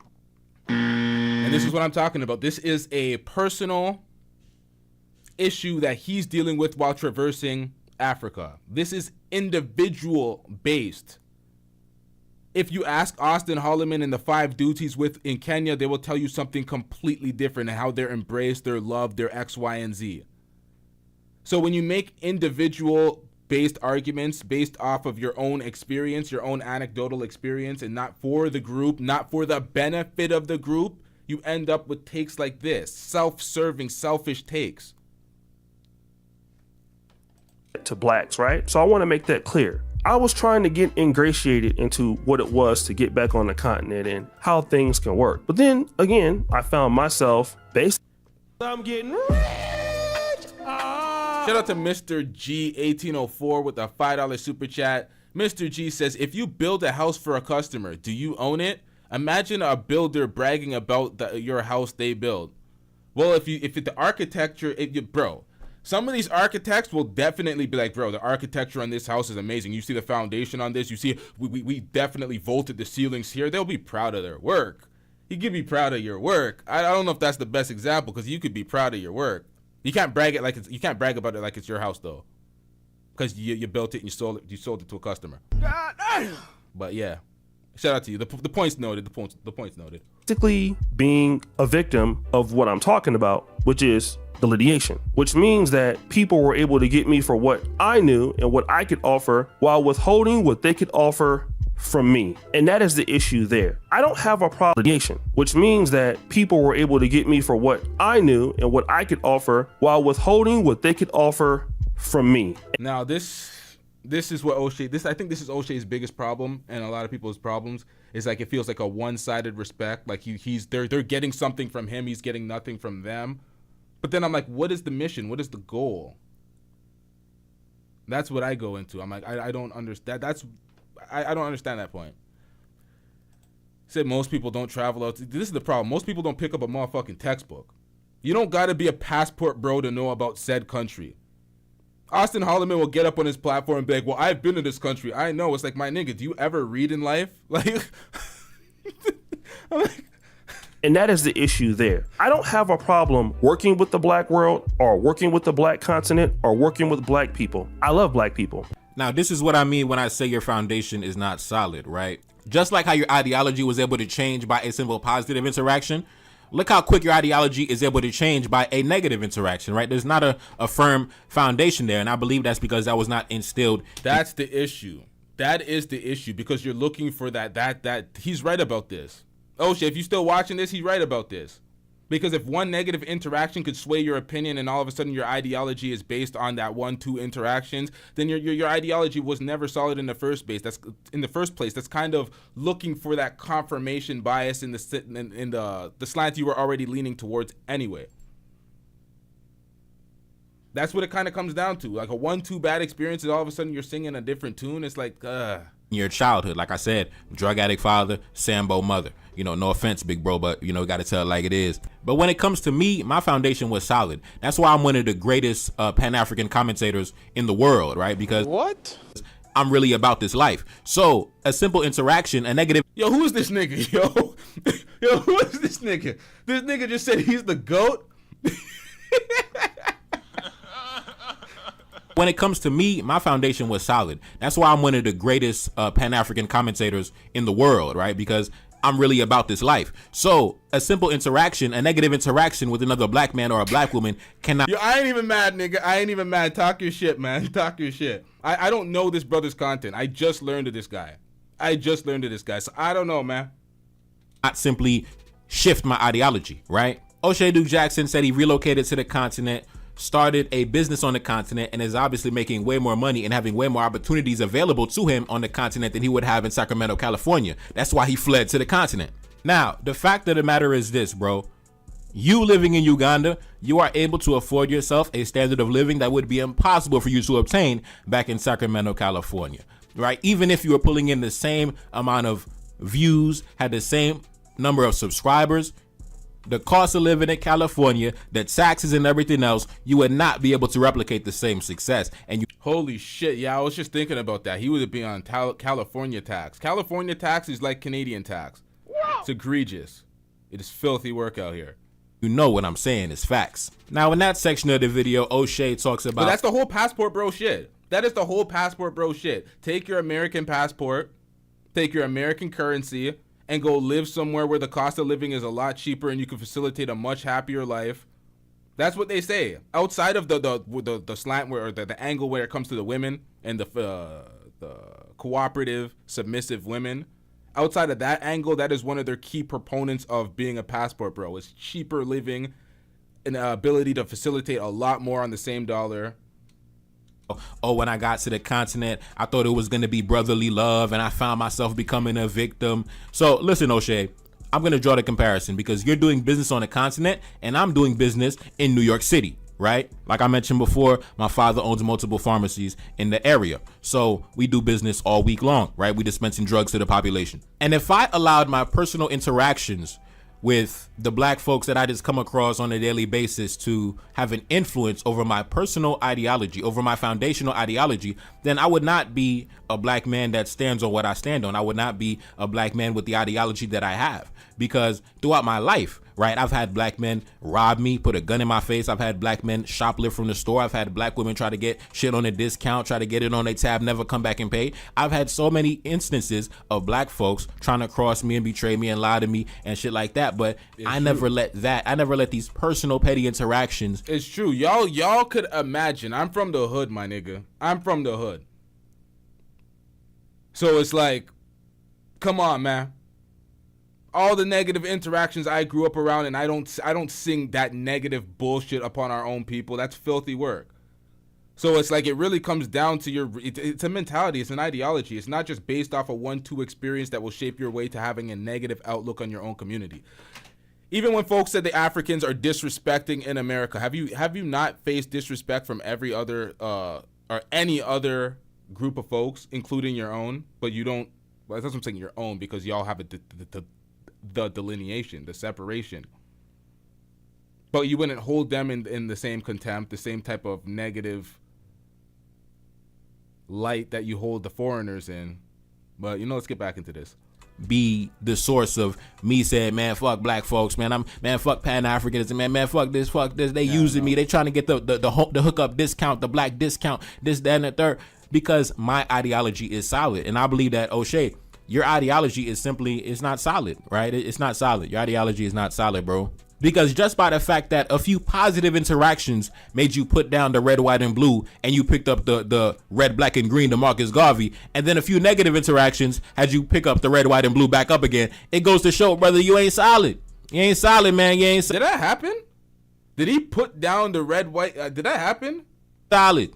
And like I said, that's not your fault, man. Like I always say, I think it goes back to your upbringing. I think it simply goes back to your upbringing. A lot of folks come into my comment section, they ask me, bro, how come you so young and your mind is so dynamic? How come, your mind is so, three-dimensional? That's because, bro, when I was 5, 6, 7, 8 years old, I used to walk around the house, and my mother and father and their friends and my grandmother and things like that, they sit around the table, drinking beer and having heated debates on geopolitics and history and things like that. And I would just be soaking up the game, right? Just soaking up right under their nose. And I always make mention of my mother and my grandmother on my channel because they definitely instilled a lot of the knowledge and mentality that I have into me, right? That's why I always thank my father and my grandfather for choosing the caliber of women that they chose, right? My grandmother, 95 years old, just had a stroke like 6 months ago. She in a wheelchair. She's still listening to the international news, still having debates on geopolitics. Listen, so my shit was solid. My foundation was solid, bro. My foundation was solid. Both my parents are professionals. Like I said, your dad was on drugs and your mom, your mom was a Sambo. So that you didn't.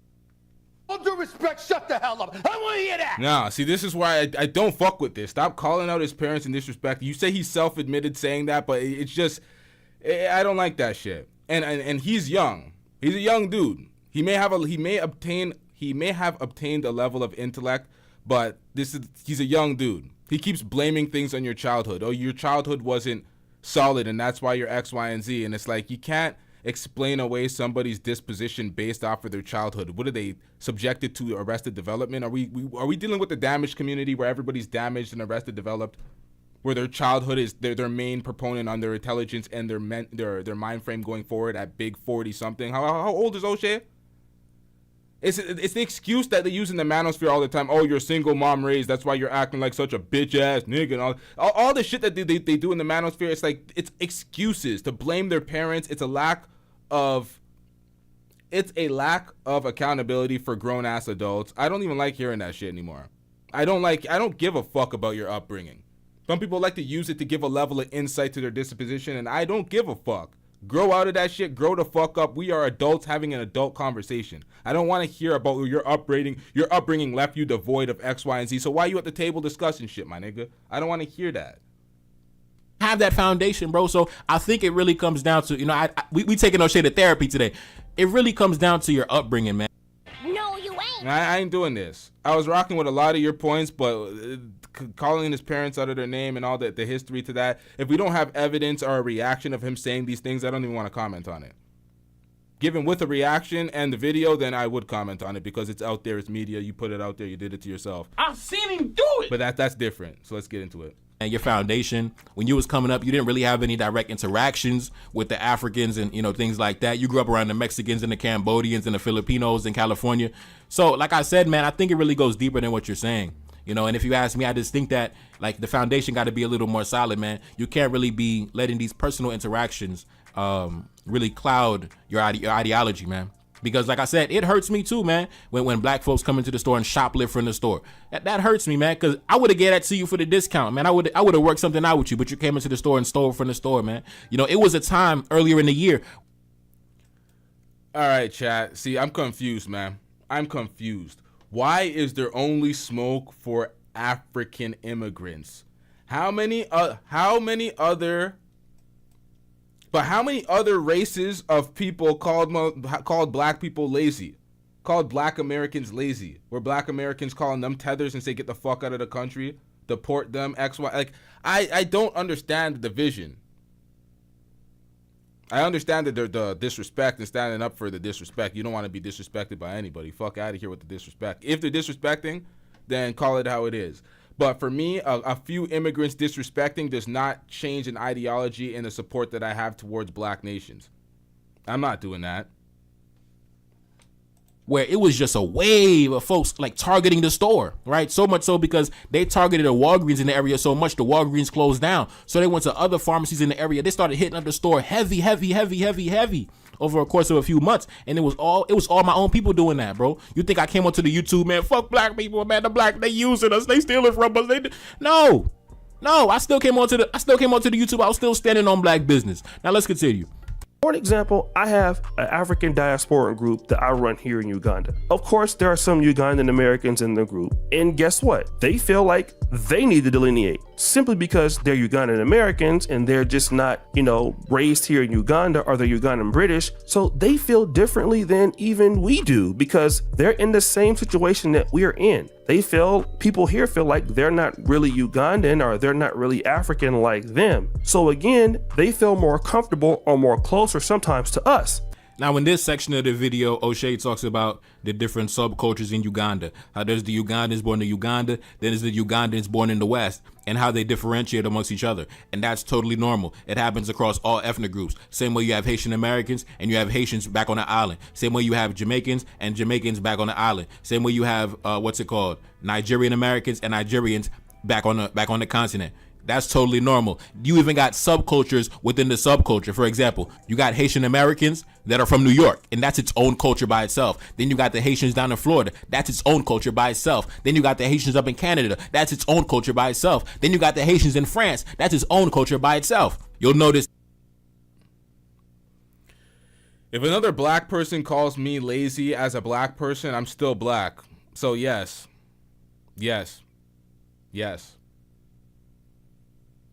That doesn't change anything.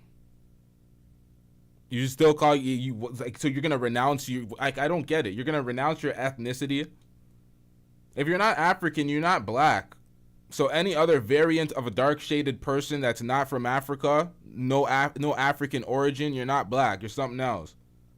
You could be Sri Lankan, have a darker tone than me, but you ain't black. But if you're like, I don't understand the separation. If you try, you black, man. They talk different, they speak different, but at the end of the day, it's just a subculture within the culture. Of course, all cultures have their, common foundational elements, but culture is not static. It adapts, it moves, depending on the geographical location. All right, so this is my point, world class. If you are dealing with an immigrant that is disrespectful, a group of these immigrants that are disrespectful, you don't have to tolerate that disrespect. Get them the fuck out of here. As in, if you want to meet disrespect with disrespect, meet them, but don't meet the entire group of where they're from, their ethnic origin. Don't be like, oh, a few Nigerians are acting a goddamn fool, so fuck Nigeria. We ain't building with Nigeria. No, that's not what we're doing. That is the point that I'm trying to make. In Toronto, we have all sorts of different black folks. It's not war on the Somalians because the Somalians is shooting shit up.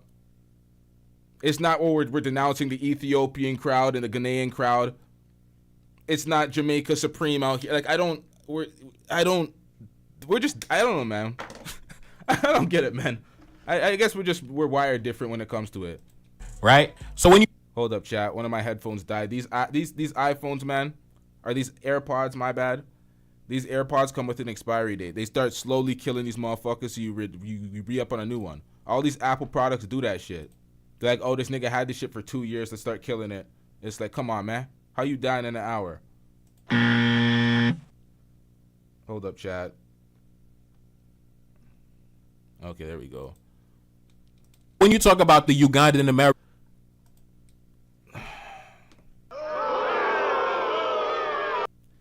babe, can I get some tomatoes to throw at the screen? The chat's annoying me. I want to throw tomatoes. What the Elon Musk is African? Oh my God, man. Oh my God. Oh my God. Sorry for using the Lord's name in vain 3 times in a row. But what do we... And he's from South Africa. That's his nationality. He's a white man from Europe.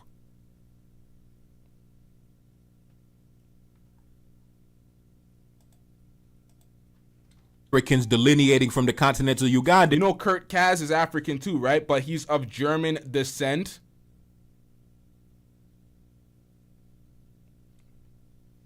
What the hell was that? God damn it, man. You know what? I'm gonna let the chat be the chat. I'm gonna let the chat be in chat. I don't gotta interact with y'all every time. I'm gonna let y'all talk your shit. Alright, y'all. You acting like you just dropped the bomb of information. That's totally normal, right? If a Ugandan is born and raised in Washington, D.C., they're obviously going to have a different experience, a different, different dialect, a different slang, a different style of dress than the Ugandan that was born and raised somewhere in Kampala, Uganda. But the Ugandan American is never going to say, I'm not a Ugandan, or I don't got no connection to Uganda.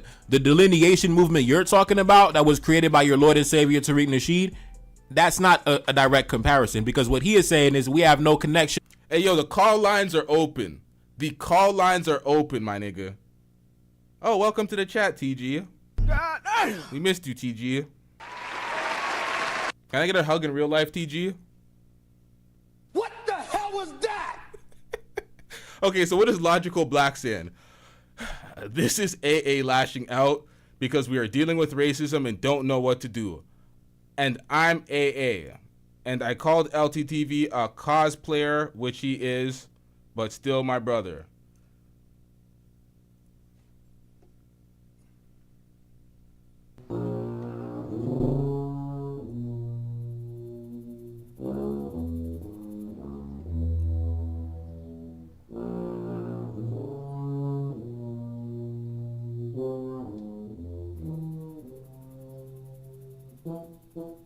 You know what, chat? Let's move the fuck on, man.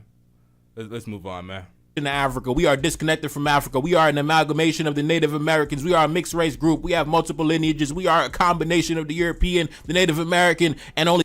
I don't. This. Do y'all know anything about any culture outside of your own and how they dress and how they maneuver through how they traverse through society? If y'all see me with a hat on that says LA Lakers, which is an American sports league or a sports team in the NBA, you guys have to understand that I'm living in Toronto, that hosts the Toronto Raptors. We are intermingled as a society, bruh. Like the way how you guys do not understand that Toronto is further south than Minneapolis and many other American cities. It's a 3-hour drive to Detroit. We have teams in your league. We're intertwined, bruh. Cosplaying. Do y'all know anything? Like, come on, man. This is so bad. This is so bad.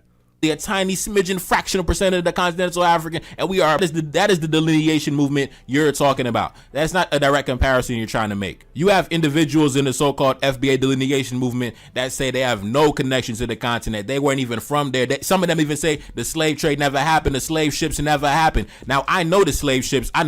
This is the most egregious shit that pisses me off, and this is why I wanted to do this video in the first place.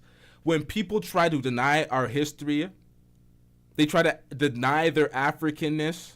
I don't know if that's a word, but it is now. Like, what are we doing out here? Existed because my ancestors personally attacked. They weren't even from there. Some of them even say the slave trade never happened, the slave ships never happened. Now I know the slave ships existed because my ancestors personally attacked and captured and rescued Africans off the slave ships 200 years ago. So I know the slave ships was really on the seas. But you got niggas in the FBA delineation movement talking about the slave ships never happened. We the Native Americans, we the indigenous population. So it's not the same thing, right? Somebody saying I grew up in New York, I'm of Ugandan descent, is not the same thing as saying, nigga, I don't have no connection to Africa, nigga, I'm a Native American Choctaw Indian. It's not the same thing, nigga. Let's continue. Right? But let's just get to the point, Shay Sade. If you... Shout out to Mr. G1080, or was it 1804 with the $2 super chat. I'm getting rich.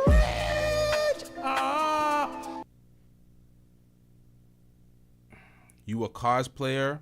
Where's your Natty Dreadmon? Bro, I'm Canadian. From Toronto, my nigga. I'm not born in Jamaica. What am I cosplaying now? I'm confused at the chat, bro. I ain't gonna lie, I'm just lost. I don't even know what y'all niggas talking about anymore. Lived here, you would soon find out that just because you've been to Africa for a week or two, or just because you've been here for a month, you're gonna find out that it's much differently than what you actually feel. And people treat you so much differently when you're living on the continent of Africa. Let's talk about the fact that we get abused over here too. This is the problem. This is the problem. Right now, my stupid ass decided to do 3 videos, all right? So I'm reacting to 3 videos. I'm getting the take from Shay Sardea, the take from Oshay Duke Jackson, and the take from Neferkari Dessalines, the guy that loves meat hugging himself for some reason. This man will tell me how excellent he is, and I'm like, bro, come on, man. Let me give you some feedback. Pause, bro. What are we doing out here? But yeah, man. So I'm reacting to 3 videos, and they all react to another video within their video. So we're seeing videos like a total of 6-7 times, and I'm like, hey, yo, who did the editing here? Oh, it was me. I'm fired. Get me the fuck out of here. What the hell was that? Like, come on, man. Come on, man. The thing about Ghana is stop crying victim. We heard this. All right, fast forward, bruh. Fast forward. Let's get it. Video or one interaction is enough for you to really sway your opinion, then you're not solid. Because, bro, I can give you a list of negative experiences I've had growing up in America at the hands of other black folks, right? I remember one time I was in the 2nd grade. I got up, you know, my father got me dressed. We about to... I'm sorry, chat. I'm trying to listen to this. But the chat, y'all are really throwing me today. Brina West, I thought you just said you were African. Now you're not African.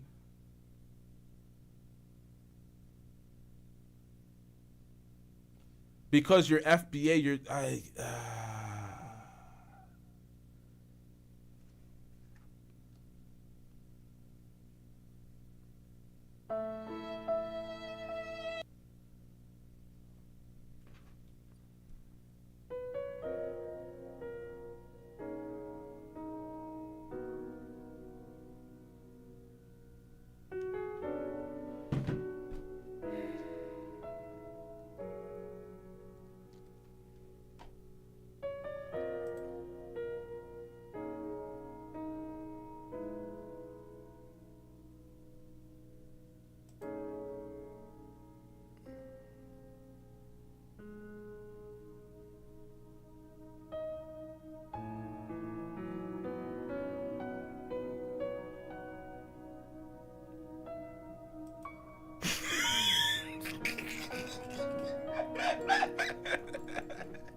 I'm sorry, chat. This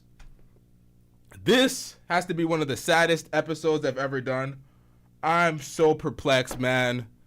I'm so perplexed. Drop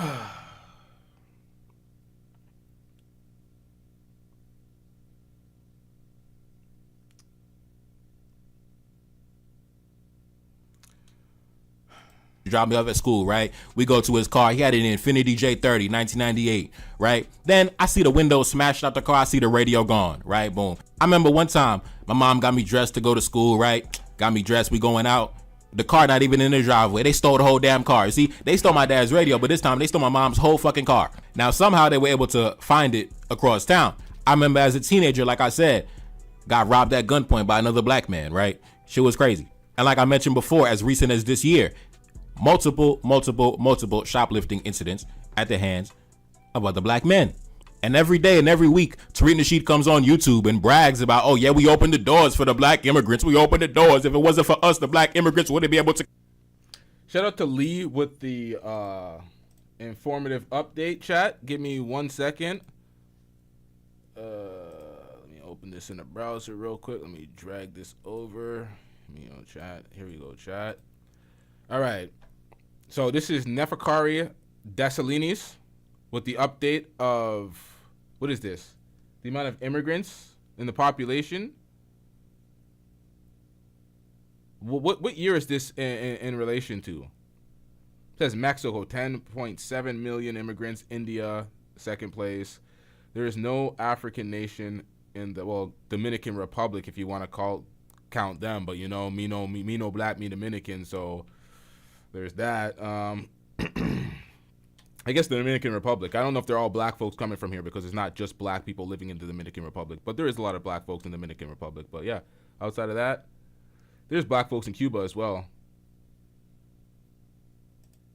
All right, let's get it. Up to the United States, nigga. Like the United States is the land of milk and honey, nigga. Like it's a bunch of black American multinational corporations waiting to employ the black immigrants. No, we got to get here and get to grinding by our fucking self, nigga. Got to work for the white man. Got to scrub toilets and do security. Cause nigga, ain't no jobs waiting for us when we get here. Tariq Nasheed talking all this big shit. Nigga, ain't no black American multinational corporations waiting to employ us on a large scale. So we got to get it out the mud by our fucking self.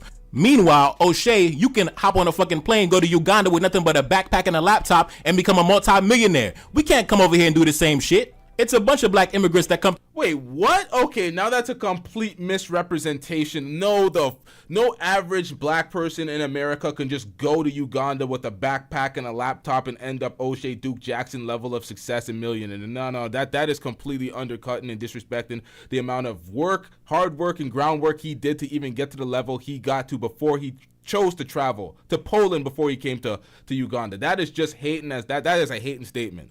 The man has just go to his 3 channels. See the level of infrastructure that he built amongst those 3 channels. You don't just that is horseshit. To the United States and fail, end up on the streets, end up on drugs, or maybe they're working at dead-end jobs 14 hours a day standing on their feet just to send maybe like $100-$200 back home to their family. Meanwhile, O'Shea back in Uganda living like a goddamn oligarch, dealing with the caliber of women that he would never have access to in the United States. Tell the truth, bro. Tell the truth. If you were in the United States, you would not have the same access to the caliber of Ugandan women that you are intermingling with back on the continent, bro. They would not be fucking with you, bro. I guess that's the passport bro way, bro. I guess you proved his point as a passport, bro. You just go to superior pastures, man. You get more women, you get better women, you get more.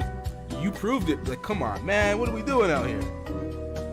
They wouldn't be fucking with you. But because you have the American dollar, the American passport, because of the opportunities afforded to you by the continental African man, by the black man on the continent, you are able to access certain amenities in life that would never be in your grasp or in your reach back in the United States of America, back in your home state, back in your home nation. And you know it's a fact. You know it's a fact, bro. You'd be a local joker back in Sacramento, but you could be a local oligarch in Uganda.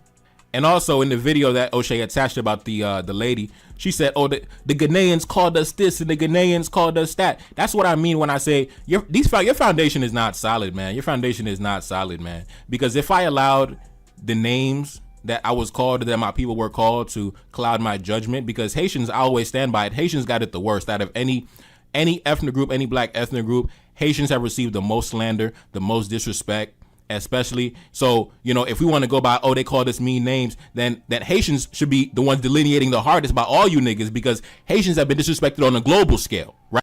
Oh my God, no, no, no, no, no, no, no, no, no, no, no, no, no, no, no, no, no, no, Again!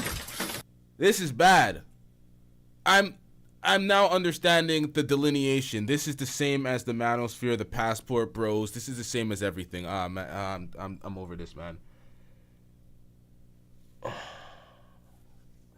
This is just hurt feelings. This is just hurt feelings. This is name calling and hurt feelings. That's what the delineation is from. You're eating the dogs, you're eating the cats. Oh, I'm delineating. It's like, if anybody, that's what you're saying. Oh, they're coming here and calling us lazy, so we have to delineate. We need to get our respect back. This is the same as the manosphere, and this is the same as name calling, bruh. This is the same shit. Oh, they're calling us weak. I'm getting my passport. Save yourself, black man. Again! It's like, what? Oh my, no way. No way is it all the same. No way is it all the same. I can't stand this shit, my nigga. I can't stand this shit. It's all the same shit. It's the same emotional bullshit. Oh, I'm getting called names. It's like, oh my, no way. Yo, bro, I retired, man. This sucks, man.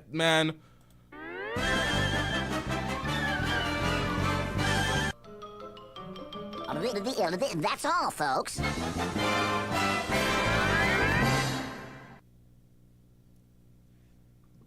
Again!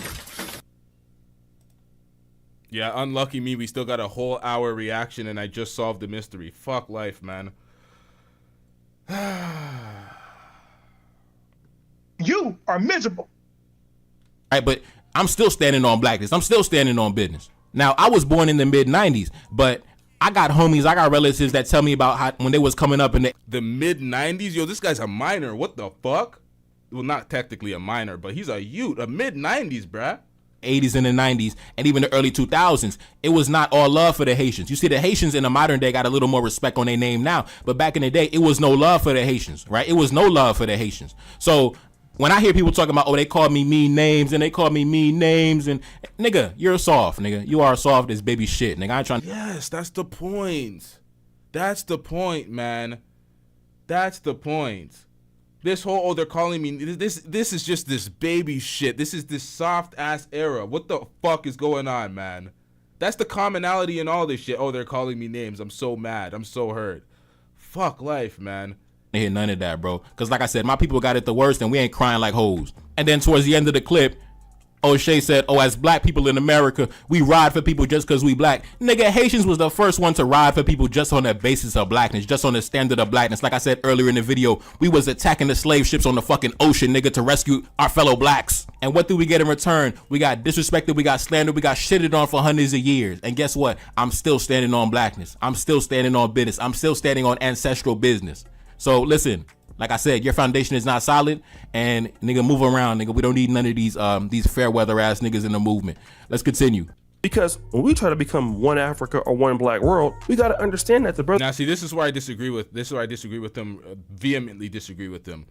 Oshay has done a lot for blacks globally, and he continues to build with blacks. So if he has a gripe here or there, he has a moment of being emotional, crying to us like we give a fuck. If he has a moment like that, crying to me and I'm not having that, we still gonna Oshay he's still building black, man. Sometimes your positives completely outweigh your negatives. He could say some shit. He said some dumb shit in a video where he randomly went at a woman's weave in the comment section. I'm like, didn't you just protect the weave when you were talking about Shannon Sharp randomly targeting a black woman's weave, and he did the same thing like a week after? I'm like, god damn, growing pains, Oshay, but they're growing pains. He's working in the right direction. And the problem with this platform is, if you want people to be absolute, toting every single thing you say, if you want them to be 100% on code, toting everything that you want them to say, then you got to support them and treat them as such. You got to start financially giving them an incentive to do that, because people got bills to pay, they got communities to build. They want to shit on Oshay Duke Jackson's celebrity news show. Oh, you're covering all this celebrity news, you're doing X, Y, and Z. Well, bills got to get paid. Topics need to be discussed. You want people to stand on business all the time, and you want them to be the voice of the people, pay them as such, because there's no incentive for that. You have everybody. You have the whole field. You know how hard it is for me to talk niggas into having an objective stance on their platform? Oh, you can't do objectivity on YouTube? that nuance in the middle. They don't support that. You want to get to the bag, you got to do X, Y, and Z. And it's like, they don't support what is objective, what is real. Until you have that, people ain't going to be doing that. They're going to be finessing. They're going to be running their slanted news. They're going to be doing celebrity news and shit that's quick views. And celebrity news ain't quick views all the time. I do this shit too. Sometimes it ain't working.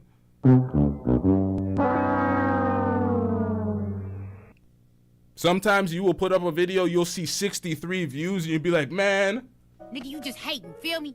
That's why you ain't never gonna have no paper, ain't never gonna have no bitches, feel me? It's like, these niggas just hating, man. This video was the shit, but 63 views. Sometimes you see videos like that. You got to put them on the private and act like nothing ever happened. It happens, bruh. I have a heap of those privated. It is what it is, bruh. The sisters in Africa don't grow up like that. That's how we see the world, or how we would love to see a world that doesn't exist. That's an idea.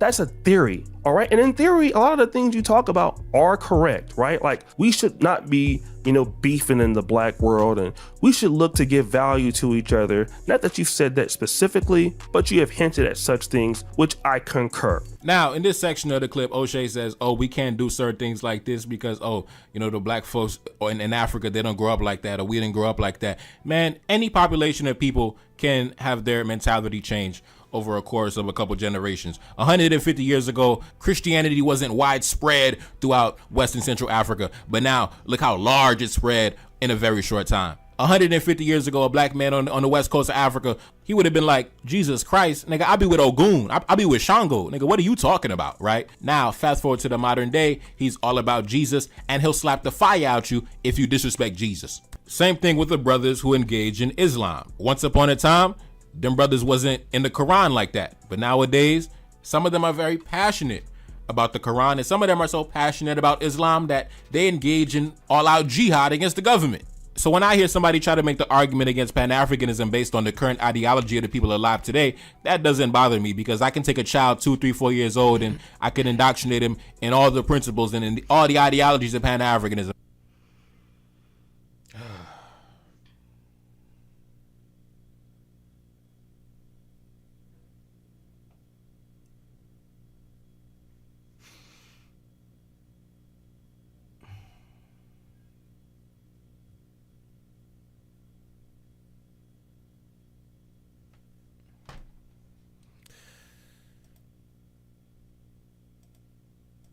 In a very short time. Same way I myself was indoctrinated under that environment, under those ideologies, and look how I came out as a grown man. So like I said, it's all about the foundation you're given as a child.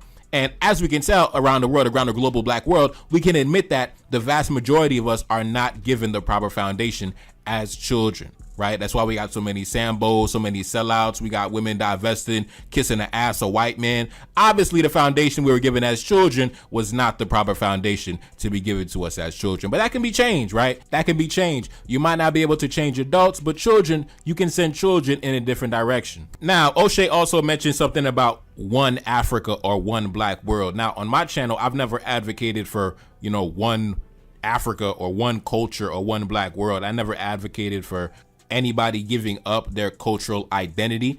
No, I simply said that black men, we need to come together on the basis of our common interests against our common adversaries. And then guys like Oshay or guys like Tariq would say, oh, we can't do that because of these negative experiences that I had, once upon a time. But when you look at the Europeans, for example, right, when they've established things such as NATO and the United Nations, these are groups that went to war with each other over a period of many centuries, like the French and the British. At one point, the French and the Americans were beefing. Now the French and the Americans, they best buddies, things like that, right? These are individuals who went to war, right? Bombs dropping from the sky, right? Naval fleets engaging in blockades, right?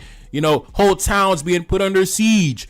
Now, fast forward to the modern day, they are geopolitical allies, right? They cooperate when it comes to foreign policy, things like that. And these are individuals who, they didn't simply have, a few negative experiences. Oh, he spoke to me in a disrespectful way. Oh, he did this to me. He stole some money from me. These are individuals who engaged in world wars. These are individuals like the French and the British who are fighting for like 1,000 years straight. You could take the Americans and the French. A large reason why the French no longer have a presence in North America or in the Americas in general is because the Americans drove them out. The Americans played a part in destroying the French Empire in this side of the world. We don't care. Let me tell you something. We don't care. Wait. We still got French in Canada, bruh. We still have a whole French province that thinks they're better than the rest of us. We still have Quebec. Can we drive them the fuck out of here? Can we get Abba and preaching them Quebec niggas the fuck out of here too? Can we do that, chat? Can we do that? Nah, I'm just fucking around. I'm trying to keep myself entertained because when he went off on this French tangent, I lost focus. I lost caring. I stopped caring about the show that I was performing. So try to keep myself stimulated and entertained, chat. Let's get back into it.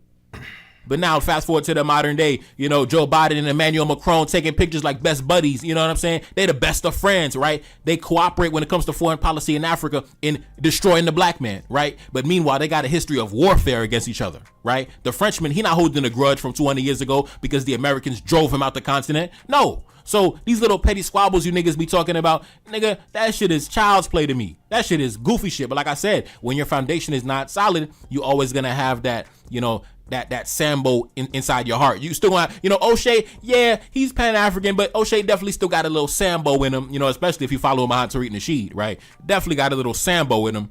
And here's the thing, Oshay, yo, that's crazy to say he has Sambo. You know what? I don't know, man. That angle is crazy because everything that Oshay does, building black, working with black folks, specific, not even exclusively only black. So it's kind of crazy. Lee says a lot of Canadians causing a lot of problems in U.S. politics. I don't think you guys understand Canada, the country above y'all, because y'all don't really care. We're not that significant to y'all. But your politics heavily influence our politics. If anything, your politics influence our country and how our shit runs more than, well, not more, but almost as much. Almost as much. Because we feel the markets. When your economy is terrible, we feel that shit. The economy under Trump versus Biden, the markets, we're intertwined. There's no escape. So if y'all allow Canadians to influence your politics, then you got to keep us the fuck out of there. You got to hear it and be like, you know what, man, you ain't American. But it's going to affect us, so we're going to voice our opinions on it. We're going to try to sway things the way to our liking to benefit us because it does affect us. But at the end of the day, y'all have to live through that. Y'all have to live there, so it is what it is. Try to understand. I know you try to play both sides. You try to navigate the African world while trying to, you know, connect to the FBA social media audience and the social media fan base, because like I said, you and Tariq share a lot of the same subscribers. But you have to understand the FBA side of the game, they have no interest in connecting with Africa, bro. And you know that, right? But you try to play both sides, but they have no interest in doing what you're doing, right? They're all about the stars and stripes and the red, white, and the blue and things like that, right? They don't give a fuck about none of that shit, bro. So that's why at times it may seem that your ideology is inconsistent, because you're trying to play to both sides of the argument. When it comes to individuals who have an international mindset, who see things geopolitically from a global perspective, there is no personal interaction that's going to stop them from doing that. And I think what Oshay's trying to do is he's trying to build with the folks that have that Pan-African mindset, and he's also trying to build with the FBA. So he's trying to say he's talking out of both perspectives. I think he's trying to build with both. He's trying to identify with both struggles and understand. For those who just want to do whatever they doing, there's no convincing them. So at the end of the day, you have to understand these are two opposing political factions. Those who want to collaborate will continue to collaborate, and those who want to delineate will continue to delineate, right? And that's fine, but we'll see who comes out more powerful in the end. Now let's continue. Now, see, this is the thing. This is the thing that, like, Oshay, he outlined that the delineation was a thing for respect, because there's a lot of disrespect, there's a lot of uneven progression. I think that was the angle. Like, he's doing a lot more for them than they're doing for him, and there's a lot of disrespect in relation to it. So the delineation is I don't understand, because you're still he's Jesus Christ. I think other voices are making this more confusing than it is. I don't think it's that confusing. I think even when in the chat, when y'all talk about your lineage, it's like y'all just want to acknowledge that your foundation, you're Black Americans. Is that what it is? The way I could acknowledge that I'm Jamaican, Guyanese? I don't. One group is not like we're all black, but I don't get it. Giving to the other group in exchange for the value that we say that we should have for one another on paper, and that is the problem right now. In the this is what I'm talking about. This point right here. This sounds like crying to me. I ain't gonna lie. Right here. Let's continue. One group is not giving to the other group in exchange for the value that we say that we should have for one another on paper. And that is the problem right now in the black world. The real issue that FBA has with some of these other groups out there that come to America is that, listen, historically, we've been contributing to the Pan-African ideology or to other black immigrants coming into America. I believe that Martin Luther King signed the Immigrant Act of 1965, which helped black immigrants come into America. And what African Americans are saying is that, hey, listen, you guys don't really give the same respect back to us. Now, in this, yeah, see, that was a fallacy. He built a point on a fallacy. Like, it's not a black nation, so that was crazy. That's why I couldn't understand that point. Now I understand what y'all mean. You said that you're black American. That's the point. We know this. The issue that I have with it personally, and I know a lot of other non-black American, like our non-Americans that are black, think the same way, is the issue when black Americans say that they're not African descent. I think that is the issue, because like if you're saying you're not of African descent, you're not saying you're not saying it's not a slight delineation. You're saying that you're not part of the group at all, like you belong to a different group, like you're not black. And I'm like, that's weird. And then Americans always say that, oh, you're not black. And I'm like, what do you mean you're not black? Oh, you're not, I'm African American. It's like, you guys don't own black. Africans own, like, the whole paradigm is fucked up, y'all. It's fucked up. Section of the clip, Oshay mentioned how there were civil rights leaders like Martin Luther King that were instrumental in opening doors for the black immigrants, right? And for the most part, that's true. Now, it's not true for my people because Haitians been coming here since the late 1700s, right? So, I mean, we've been... This is the thing. Above Ruby's TV, you said, I'm not going to lie, I think it's because most black Americans can't or won't trace back further than generations they know were born in the U.S. I don't know why, though. A lot of people can't trace their lineage back to exactly where it was prior to coming to the Americas. A lot of us Jamaicans can't even do that, but we know that we're African, and does it even matter at that point? A lot of us know that well, some of us do know, but most don't. It is what it is, though. And stomping all over here. But for the most part, you could say on a large scale, after the 60s and the 70s, that's when the black immigrants began migrating. When it became Mr. GC, I'm ruining the reaction severely when it comes to this. I'm just reacting to the chat. I'm probably going to have to wrap this up and do a part 2 because I have not been reacting to anything. We've been doing a whole chat breakdown because nobody wants to call in. I'm just going to talk to y'all in the chat. You said FBA simply wants you to bow down and kiss their shoes. I think they want a level of respect and acknowledgement, but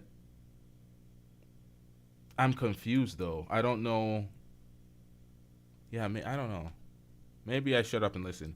Over here. Now, of course, you may have some groups and individuals that came back in the early 1900s, late 1800s, but for the most part, that is correct. Now, also in that clip, Oshay launches a similar argument that I've heard from Tariq Nasheed many times before, right? We have contributed so much, and the immigrants, they don't give nothing back. They don't give shit back. Now, let's take a step back and look at the bigger picture, right? In order to benefit from immigration, and this applies to any group of demographic, you need to have systems and structures in place to be able to capitalize off that value, right? I'm sorry, am I listening to the same thing again? We heard this part, did I not? Hey, yo, chat. What the hell's going on? What did I do with this edit? Whoa! This can't be the same. And as of right now, we got to say it like it is. Those structures are simply, they're not there in the black community, right? When you look at other immigrant groups that arrive in the country, they're able to step into pre-existing economic networks. The Chinese immigrants, they...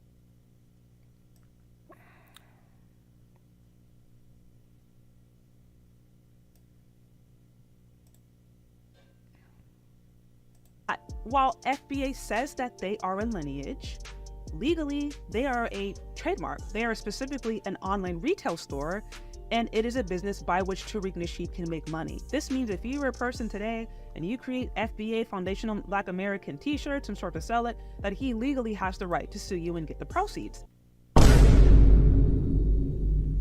So it is an actual business. You don't see people trademarking lineages. They don't do that. Even ADOS, they consider themselves an advocacy group, right? And so I wanted to be clear that when I've challenged FBA, I'm not undermining Black American culture, because Black American culture, African American culture is not synonymous with FBA. FBA is a specific way that people like to identify.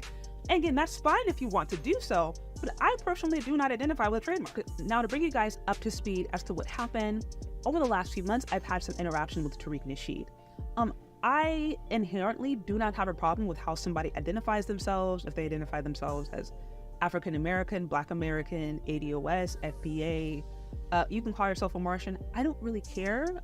I actually love and I celebrate culture. That's what my channel is about. But in my own experience, I have found that I have gotten the most hatred from other Black Americans. Hey, yo, world class, this ain't true, man. This ain't true. Their names and relocation, they're border separations, and they've been renamed. Every African nation outside of Ethiopia has been colonized. That's why they've been renamed. They're a lot older than 100 years. But they've been renamed. That's how geography works a lot of times. They just rename shit to a more European, Eurocentric. They created the names. So they've all been renamed. Oh, you're making the same point. Okay, so we're in agreement. Who specifically identify as FBA. Now, I know that's not every person, because I have some of you guys who identify as FBA who are like totally fine. But the ones who have been... Oh, you're not in agreement. Okay, you're in difference. Okay, we'll hear. The most hateful and who have attacked me the most are those Black Americans who identify as FBA. Overwhelming majority of people who like are vicious to me and called me tethers and all kind of out of my name or whatever have been people who identify as FBA. And so this started months ago when I did a tweet and Tariq Nasheed responded alluding to me fleeing, alluding to me being an immigrant, right? Which to me just seemed ridiculous, being that he had fled from the South to be in a white community and he's living with a white cop. Like, to me, it was like, it just was silly. And so I responded. And so ever since then, while I'm not going out of my way to necessarily pick a fight with him, there are a lot of things that he's done that I take issue with. Everything from the fact that he was at one point Pan-African and family. Tomorrow, can everybody call the Ghana embassy here in Washington, D.C. and find out what the requirements are for dual citizenship or a right to a vote? Real progressive Black folks, we might need to post up somewhere until this blows over. And it was Aboriginal, and then now I think he's FBA, but then he was against immigrants, but he was pro-immigrant. Brother, I've been all over Africa. Show me single parenthood in Africa today. You don't have a bunch of single mothers running around having babies just to be having them, teen mothers in Africa, unless it's like a war-torn country. You don't have that. If you go back in history, Africans were the healthiest people on the planet. One point, he actually said that he was against cash reparations. Black folks as a whole mentally, well, any kind of money that's given directly, there has to be some type of structure to it. If you start giving, let's say every Black person in America will get $10,000 next month in January, that nigga will be broke again on January 15th. But now he's saying it's okay if you can have cash reparations. What's the answer? They don't? No, but I feel like, listen, without financial literacy, everyone's going to get messed up. They're not giving financial literacy classes to these immigrants coming over here getting debit cards. They're not giving them no damn financial literacy classes. You're probably right. But they probably won't have any money. No. But in the same... See, that's what makes no sense. Why would you target Black immigrants specifically when it comes to financial literacy and they're not getting X, Y, and Z when they're coming to the country? That is where it becomes divisive for no apparent reason. And so I just feel like his points over the years, at least from what I've seen, have changed so much that it's just really hard for me to know what to take seriously. You talk about, everything being foundational Black American. When you think of Black people, you think of foundational Black Americans. That's the first thing you think. We are the face of Black people around the world. Because this For the most part, our minds have not been colonized. A lot of people in other countries, their minds have been colonized. We've been tricked with the word African. Your name is not even foundational Black American, and you're selling Ogun juice, which is African. So it's like, it personally cannot really take that serious as far as like political advocacy. There's just too many things for me that don't really line up. So let's get into some of the different feedback that Oshay had to say regarding the video. Now, I want to go right to this pinned comment right here that he mentioned. He said, I had to spit these truths. I've been working with the African world the last decade, both in Europe.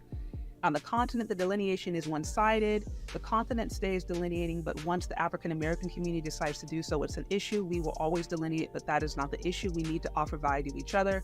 Europeans delineate with each other, but they offer value. First of all, I'm having a hard time understanding how he's delineating while living in Africa. That you can still delineate while living in Africa. That's not the issue. Provide to each other. Europeans delineate with each other, but they offer value. First of all, I'm having a hard time. He decides to do so. It's an issue. We will always delineate, but that is not the issue. We need to offer value to each other. This is the point that it keeps coming down to with Oshay. He keeps talking about offering value. He wants an even. He wants an even value exchange while being the top earning Black group out there. So you want to be at the top, you want to implore a level of leadership and community building, but you want an even exchange. Sir, you ain't getting it. Welcome to leadership. Welcome to being the head of the snake. Welcome to being at the top. You're not getting an even exchange. You're going to bring up more people than they're going to bring you up. You're going to elevate, you're going to progress, but you're going to lift them a little bit higher than they're lifting you, per se, because that's just leadership. That's what being at the top is. If you're at the top percentile and you're trying to lift the rest, you're going to have to give a little bit more than they're going to gain a bit more to be in your realm. There's always going to be an imbalance. That's like being the man of the house and complaining that your woman she's benefiting more off the relationship than you. Oh, I'm the leader. I'm the man of the house. Why is your life easier than mine? Why is your life better than mine? It's like, why are you getting a better value exchange? Although the family is benefiting, although them kids are being raised, although we're putting them through school, we're benefiting. As the lead, I'm looking at my wife like she's benefiting more. That's crazy work. That's crazy work. Europeans delineate with each other, but they offer value. First of all, I'm having a hard time understanding how he's delineating while living in Africa. Bro, we're talking about a value exchange. African American Blacks represent the highest GDP of any Black group in the world. America is a richer country. Just by and large of being the richest country. You don't have to be at the top of your country. You can be at the bottom, second bottom, and it's still your GDP and your earnings are still going to be a lot higher than everyone else globally. It's global economics. Literally living in Africa, building businesses, profiting off of that nation. I mean, he couldn't run a business in California and Sacramento. Why did he have to go to Uganda? Why did he have to flee? So I'm having a hard time understanding what delineation means while he's literally integrating himself in African society and creating money, making businesses. And hear me, I see nothing wrong with that. I think it's great that he's been able to create a successful. This is probably why you got timed out, my nigga. This ain't for that. This is that weak bullshit ass mentality. We ain't here for that. We're here for everybody building. All them niggas that don't want to build, the Africans that you claim hate, that don't like Black Americans, get them the fuck out of here. We ain't talking to them. Those aren't the ones that were built. We're not here for the divisive fuckery.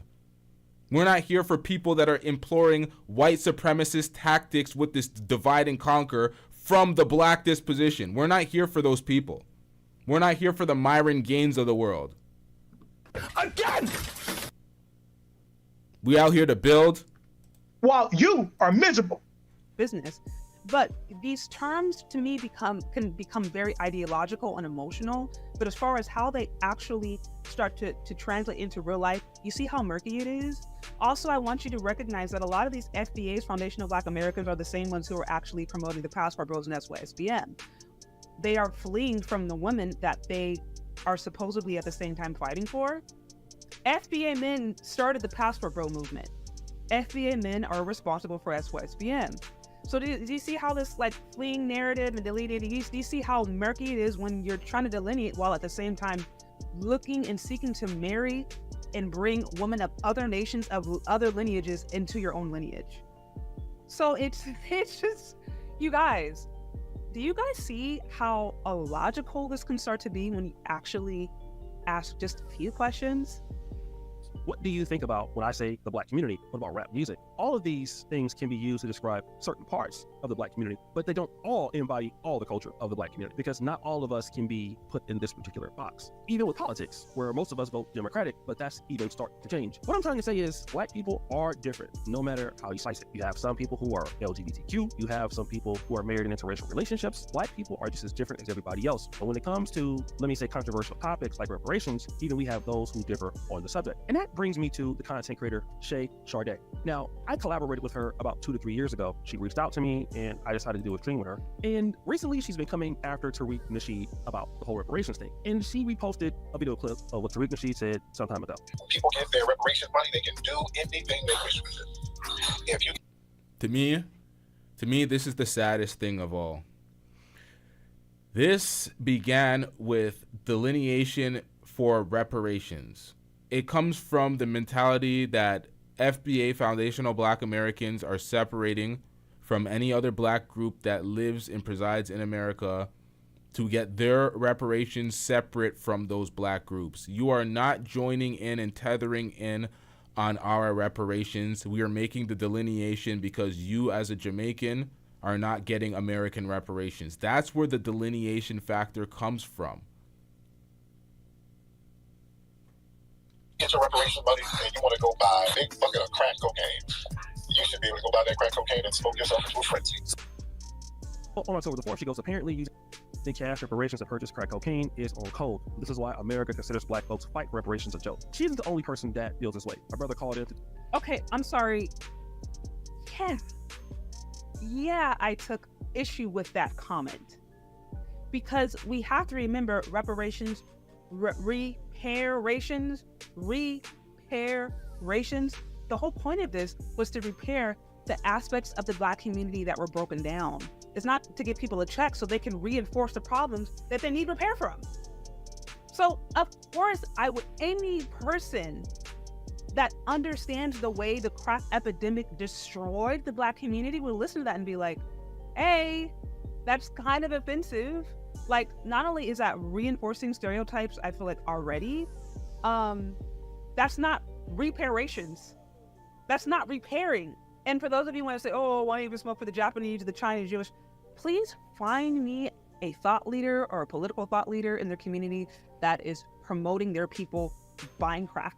Find that in the Japanese community or the Jewish community, please. It doesn't happen. So I'm like, to me, even if there was really no other issue, that comment to me there is like really offensive. And I'm like, that's not serious. We do understand that in order to get reparations, that still at the end of the day has to actually be voted upon legally. At some point, it's going to have to go through the government, go through all the legal processes. And that means there's going to be other people of other races and other cultures who are going to have to support that on some level. If those other cultures are saying, oh, Black people just want to use reparations to get drugs, that is a really poor political strategy. Like, that's not, even if you feel like ideologically that's okay, you don't go out and say it, and then at that point, it's not reparations. You're not repairing the community if you're telling people they can go waste their money on drugs that actually destroy the community. So yeah, I took issue with that. And if you guys don't, that's up to you, but I'm like, to me, it's not a serious conversation after that point. Let's continue. Tariq Nasheed show just the other day and had a very similar complaint. So last time I called, I said, listen, I was watching the Dr. King speech. He said, listen, Benson Malinchak, listen, y'all, I ain't gonna get there, but y'all gonna get there. And I think reparations, it should be a selfless thing. Like our aunts, like our great-grandchildren, they should get that shit. Spend that shit on rims and Gucci and all that. Now, let's get into what you're saying about reparations. You think that reparations should go to the grandkids because we're gonna buy rims and Jordans and stuff, right?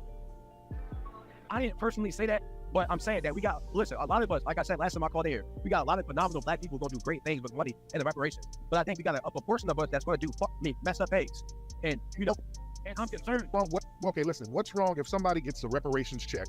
What the hell is wrong with them getting rims and Jordans? I will tell you why. Because our ancestors and our great-grandparents who marched in the Civil Rights Movement, they didn't think like that. Dr. King took a bullet to the head because he said, look, I'm not thinking about myself. Y'all gonna get to the promised land. They thought selflessly. So I'm saying, if you want to get all our ancestors did all that marching, they did all that stomping and abuse, and you want to sit here and buy whatever you want to buy, Jordans, whatever it may be, I'm not saying all of us want to do that. I'm talking about the slight majority. That's what messed.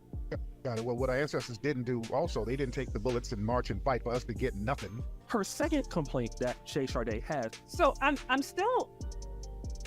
So he doesn't. Okay, so he doesn't address the point. You don't address the point that people are saying you should be able to get your reparations money and do whatever you want with it. When no, the whole point of reparations is to actually repair that which was broken down. And while I have no problem with the person wanting to be stylistic,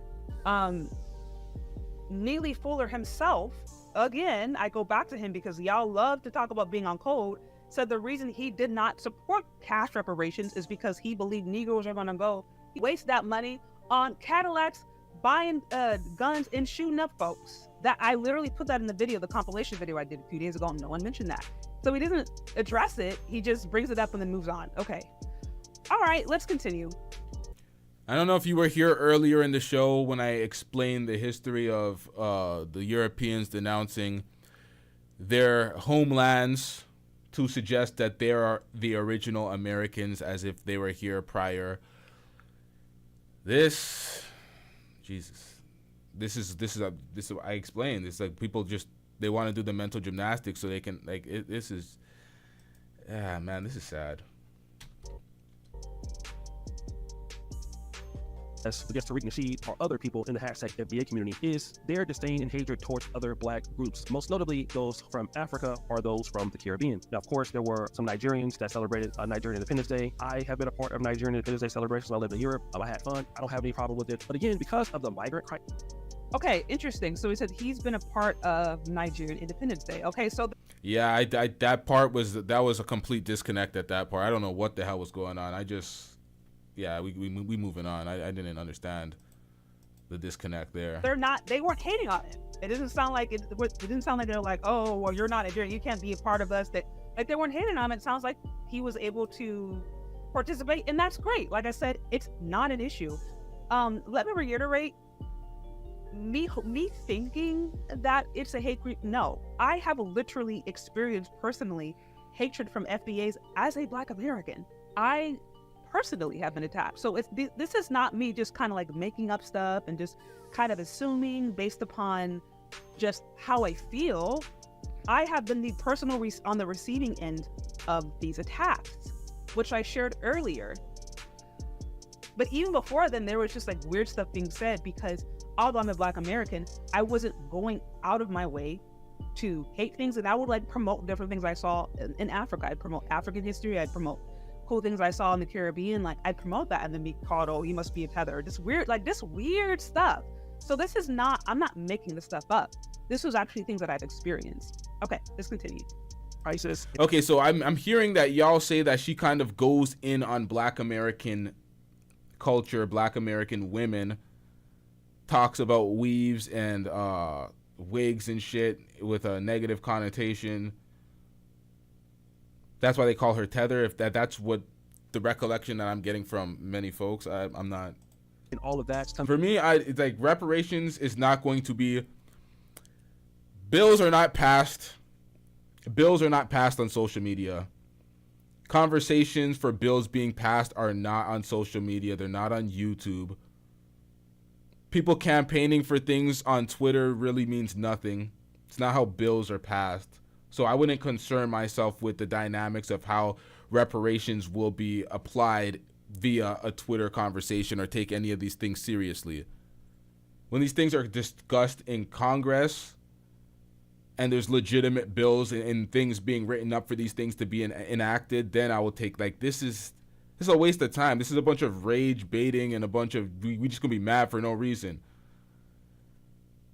Down the pike, and when you have these Haitian migrants doing things like this. No more hate! No more hate! No more hate! No more hate! No more hate! No more hate! No more hate! We're not going back. Let's go. Let's go. No more hate. No more hate. No more hate. No more hate. No more politicians who are pushing that narrative against Haitian Americans, and again, some of these are like people who've been first generation or been here a few generations. Like, that's not unreasonable. Anybody in the right mind would be like, hey, like, don't hate on me and don't lie on me. Also, a lot of Haitian Americans are Christian. They're not going out of their way to like do these weird blood sacrifices with animals. Like, it's just total racism.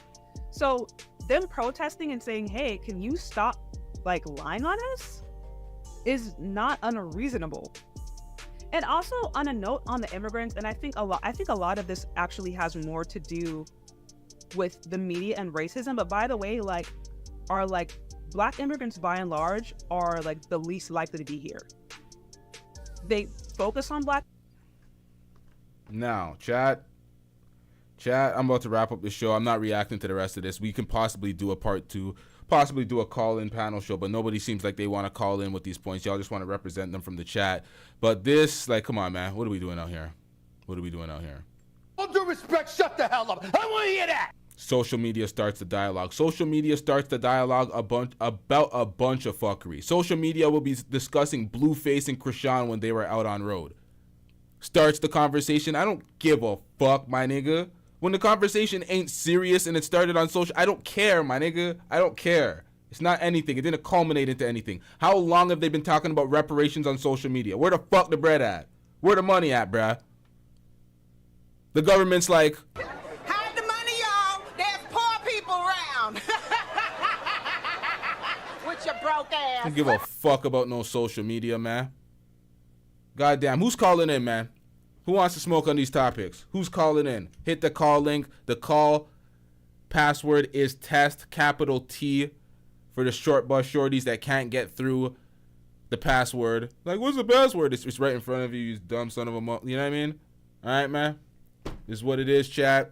Anybody want to debate these topics? Anybody want to represent their lineage? Anybody feel triggered by the rhetoric that was espoused on this platform today? Y'all hit that call-in link. Tell me what's up. Tell me why I'm wrong. Tell me why Shay Sharday is a tether, because y'all are saying that. Some of y'all are saying that she's a tether or she's a whatever. Some of y'all ain't fucking with her in the chat. Some of y'all are. I don't know too much about her. She was making some valid points. Some points I disagree with, but it is what it is. That's life. My thing is, I'm not out here to divide. I'm not out here to be like hating on people, telling them who the fuck they are. If they don't want to hear it, they don't want to hear it. But I don't like anti-black sentiments coming from any group that is black. It makes no sense. It doesn't make any sense.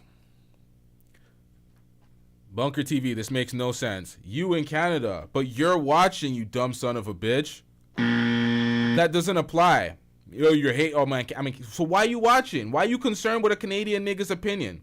You trying to police it? I'm from Canada. Who the fuck cares, nigga? They always y'all make it too goddamn easy. You make it too easy. Shout out to Brother Jumbie Stay Gold Radio with the $10 super chat. I'm getting rich. Brother Jumbie says, we have to learn history and proper history at that and take proper due diligence on who we are as a nation of tribes separated by oppressors rather than go to war against our own blood, literally.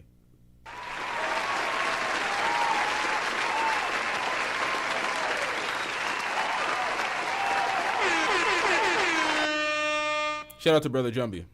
Shout out to Brother Jumbie, because that right there, I didn't even put that on the screen. Shout out to Brother Jumbie. That's said perfectly. This whole separating, attacking other black groups, holding them more accountable than other groups when they say similar rhetoric just because they look like us. The division, I think the shit is all filthy work out here. All right, so we got Mr. Research in the back. We don't know who you are yet, so we're going to keep you off camera, big dog. What's going on? I apologize. It's Mr. Research. How you doing, brother?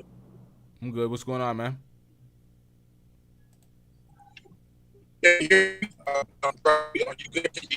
Yo, your mic's breaking up, bro.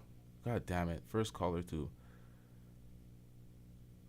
I was asking, can you hear me? Can I hear you? You there, bro? Yeah. Check this out. Let me get to a better location. Give me like 3 minutes. Let me get to a better location. All right, let's get him a better connection out here, because, yeah, the connection's kind of... This is what happens when you're on the Wi-Fi. This is what happens when you call on the road and you're on the Wi-Fi. The connection sometimes be eggy. Listen, chat. I deal with stuff from a global black perspective. Coming in here and saying, oh, you're from Canada makes no sense whatsoever. We're talking about diaspora issues. We're talking about black global. We're talking about B1, and the man's going to say you're from Canada. Make that make sense, bruh. Make that make sense. It's division. Well, I ain't playing that. That's why even as doing this breakdown, I wasn't trying to highlight and lament that this person is so egregiously wrong. They need to shut their bitch ass up. They're X, Y, and Z. It was not one of those. It wasn't one of the live streams where this person is cooked for various reasons. Let's outline and dogpile on these people. No. This was a stream of understanding the perspectives and trying to stop the division because it's useless, it's pointless, it's meaningless. All those statements were redundant because that's all a synonym. God damn. Ugh. Jeez, been on live for too long. Chat, we still waiting for dude to call back, or we wrapping this up?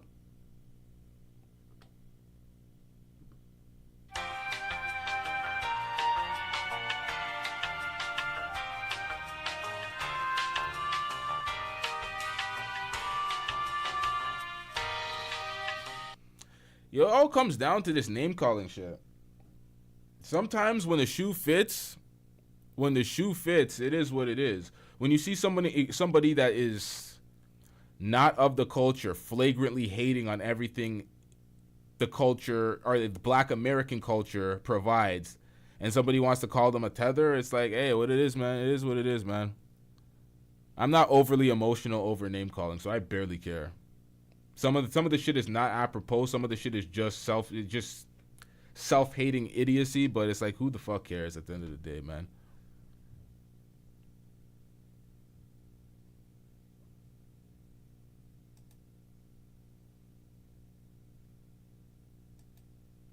What the hell is this guy talking about? You're not talking to me. You're talking to people in the chat, right? Who the fuck said this guy hated immigrants? What the fuck? You're definitely not talking to me. All right, chat. We got 30 seconds. I'm tired of this shit. I ain't waiting forever for people to call in. We got 30 seconds, chat.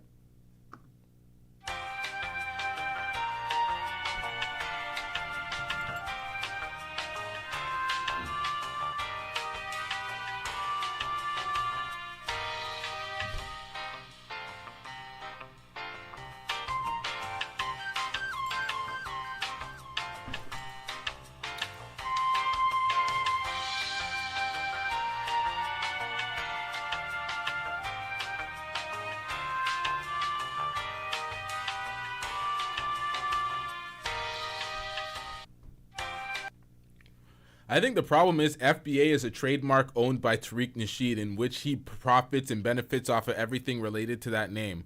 So FBA is more of a marketing strategy and a business than an actual lineage. That's my problem with the whole thing. It's a business. It's not a real lineage. It's like you black Americans, yes, you're going to tie your lineage back because it's so separated. I understand people want to say I'm black American, I'm X, Y, and Z, but I don't know. Okay, so Mr. Research is called back in successfully. Appreciate you, sir. All right, bro. What's going on? What do you got on the topic? So I had this discussion. So with on my little videos about this. So let me just start off by saying this. Anytime somebody does something politically, the non-political people don't understand it. So let me give you an example. Over in Ireland was throwing all these bombs everywhere, killing English people. Nobody from Africa had nothing to say. No black person living in Britain had nothing to say because it was a political thing and it was those folks over there. The reason I bring that up is when political things are happening, for some reason, certain people stay on mute when it comes to other people doing what they do. Ghana trying to get reparations right now. Congo trying to get reparations from their situation right now. Everybody's on mute about that, and rightfully so. You should let it. You should let it live or die on its own. You shouldn't weaponize your mouth so that some person from Italy can take a picture and say, see, the African people don't even want the reparations, because that's what happens in politics. People are always trying to weaponize. And my last point before I get a microphone back to you, it's like I point out to people, Nigeria was not really a place prior to 1925. It was not a place. It was all called Niger. Chad, Nigeria, and Cameroon was all one place under Germany, under the Germany Empire. That got broken up. It got recreated. But nobody speaks about that because nobody wants to diss another person's politics. But for some reason, when people come here and they start getting a little dollar in their pocket, they get a $4,000 Mercedes, all of a sudden they want to grab the microphone and start saying who should be doing and not doing what, and who should just be focused on working and getting some money. That's not cool. That's just not cool. But go ahead. What are your thoughts? I'm still trying to soak that in. Pause.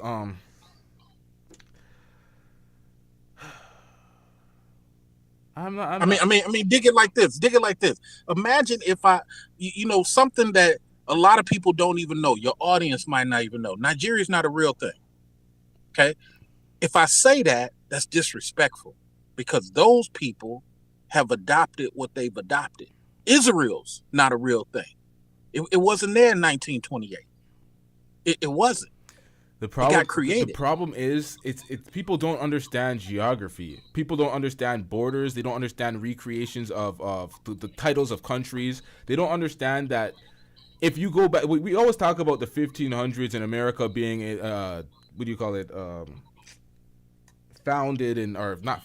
discovered. There we go. We founded is a good word. Yeah, founded is good. Yeah, same shit pretty much. We don't recognize that if you go globally across the planet, that a lot of the countries we know that exist today were not that at all. So a lot of people don't even know that or recognize that at all. That's why I had to, when I talk about geography, I usually use the example of the USSR because it's the most recent example that people can actually see exist. They can actually see how Russia was USSR, and now we have Kazakhstan, Turkmenistan, we have Ukraine, we have all these countries. Right. And that's the easiest way to get across to people when they're so stuck up on lineage or specific country that they're coming from. That's why I always say, as a Jamaican, Guyanese, Canadian, I recognize that I'm sub-Saharan African. Where my lineage actually goes back specifically, I don't give a fuck about, because I know that I'm black and I come from this area, but specific region, they were retitled, renamed. Outside of Ethiopia, that's remained its own land, that's never been colonized, their borders have stayed the same. Outside of Ethiopia, there's no other African nation that can stay the same or could say the same. So I don't get caught up in the minutia, but a lot of people they're not really informed geographically. I think someone called in and called off. Shit, I missed that. Yeah, he did. Was that Brother Jumpy? Well, let me bring up this point while you get that together. You're absolutely right on what you just said, but you should be allowed to say it or not say it. I shouldn't come in and diss you about your perception. Either I'm going to add to it with some research, or I'm not. Let's bring up a point you just brought it up, and let's see how I have time. You said sub-Saharan African, right? Yep. There's sub-Europe. There's sub-Britain. These are landmass descriptors. There is no such thing as a sub-Saharan African. Here's why. You would think that sub-Saharan would be people below the line, right? Yeah. Well, why are Ethiopians not considered by the Arabs and by the white people as sub-Saharan? They're below the line. Why did the line move in? Whoa! Let me give you one more, because your audience got a peep game too. Why did the line move in 1980 and then move after the Chad War? If it's really sub-Saharan African, why do the Arabs keep moving the line? And like I just said, if it's really sub-Saharan African, Wouldn't Ethiopians fall in the same category? But they're not considered that. It's not sub-Saharan. That's very strange. You're right. That's very strange. It's not and very, sub-Saharan and Africa. very inconsistent. You're right. You're right. It's not sub-Saharan African. It's an agreed upon term to basically separate from being black from Arab. It's really an agreed upon term. It's technically not right. I'm not disagreeing with that. It's just a term that we kind of agree upon and we just use. So I'm not going to disagree with that. You're not wrong, because it's Ethiopia, Somalia, Eritrea. That's technically not sub-Saharan. Along with other, I get it. I understand. That's just what we go by. It's kind of an agreed upon thing that we just use. So that's why I say it. But if we're going to be technical, then we're just going to say Africa. We don't have to say sub-Saharan. You still there, bro? Yeah, I'm still here, but that Wi-Fi is flicking in and out. I'm gonna go to a stronger Wi-Fi. But here's my greatest point, though, is for you to consider. It's a political talking points. And if people are not well versed on it, like you seem to be, all we're asking for people like Sheree to do is not speak on it. Just because somebody came and said that they're FBA or whatever, or Jamaican, somebody came and said they're Jamaican, and they start giving me a bunch of BS. I'm not gonna blame all the Jamaicans. Yep. You might just be a Negril dude. You might be a Back-a-Bush dude. I can't blame the rest of St. Anne and all these other places for what your Negril stuff is saying. Yep. But the problem is when we had these conversations, our lovely friend Sheree, you take these 10% people who come to your page and say stuff, and then you exacerbate on the 90%. That it makes no sense to me. And again, I'm gonna end right here. ADOS is not even FBA. That's just some people going against Congress, kind of like you said. Yeah. Why did we have people shitting on ADOS? I don't understand that. ADOS wasn't attacking nobody. But this is proving my theory on how people just hate staying on mute when black people are trying to get some type of a Congress senator type of situation. ADOS wasn't attacking nobody. And finally, when that chick Yvette said something, now all of a sudden everybody feels slighted. No, please stay on mute. If you see the Russians and the Ukrainians beefing, stay on mute. If you over in England and you see the Scottish people popping off the way they popping off, stay on mute. Don't get courage now that the Caribbeans are speaking up and saying something about their particular situation. Don't get courage now that the Madagascar people are speaking up about that. That's the part nobody likes. So when people start talking about delineating or even tether is not for everybody. Tether's just for the people that's attacking. You sit up here and attack me. I call you a fadi. That's a little term I made up. Anything for $1 immigrant. You are anything for $1 immigrant. You're not going to understand anything that relates to power, policy, unions, political. You just do anything for a dime. The same thing with a American. You are anything for $1 dude. You don't understand power. You just willing to bow down on command because somebody gonna give you a nickel. That I can't understand those people when we're talking about power. Go ahead, brother. You got another brother here. Yeah. I'm gonna go get a better Wi-Fi and come back. We got brother Jumpy in the back as well. But my whole thing is folks misuse the word tether all the time. They use it as a term to just basically shit on anybody that's not African American. So I could be defending everything African American, the culture, the folks, everything about it. I'm African American. I'm not African American. I'm benefiting off of the culture. Now all of a sudden I'm a tether. They say I'm cosplaying African Americans, not knowing how Canadians dress. That's wrong. That's wrong of them to do. That's wrong of them to do. Anybody who does that to you, I'm telling you right now, is a coward American who's just trying to take a piss. Yeah, but see, this is the thing. I don't hold it. No real Americans intellectual is going to call somebody a tether just off this clear blue sky. When we say about tether or Fadi people, it's these people who start out the blue attacking us, and we say, man, let that go, bro. And then you keep going Man, what y'all need to do is shut up and go and just go get a condo like I did, man. I came here and I ain't had shit. Bruh, stop it. You came here when all these union jobs were gone and NAFTA crippled everything. You came when you came when having a contract was a thing to do. I mean, stop it, bro. Chill out. What up, Brother Jumbie? We got Brother Jumbie also in the back. Is your mic on today, Brother Jumbie? Yeah, can you hear me? Yeah, we can hear you. I think Mr. Yeah. Research just dropped off. Yeah, I hold on. Yeah, I always hate and love these conversations. Oh, yo, my bad, real quick. My bad, Brother Jumbie. We got a super chat from, or not a super chat, a PayPal from Lee. Shout out to Lee with the $5 PayPal. I'm getting rich. Lee says Tariq can't just be vocal on Twitter, but work towards legislation, but VP Harris will do it, and he promotes Trump. Okay. Shout out to Lee with the $5.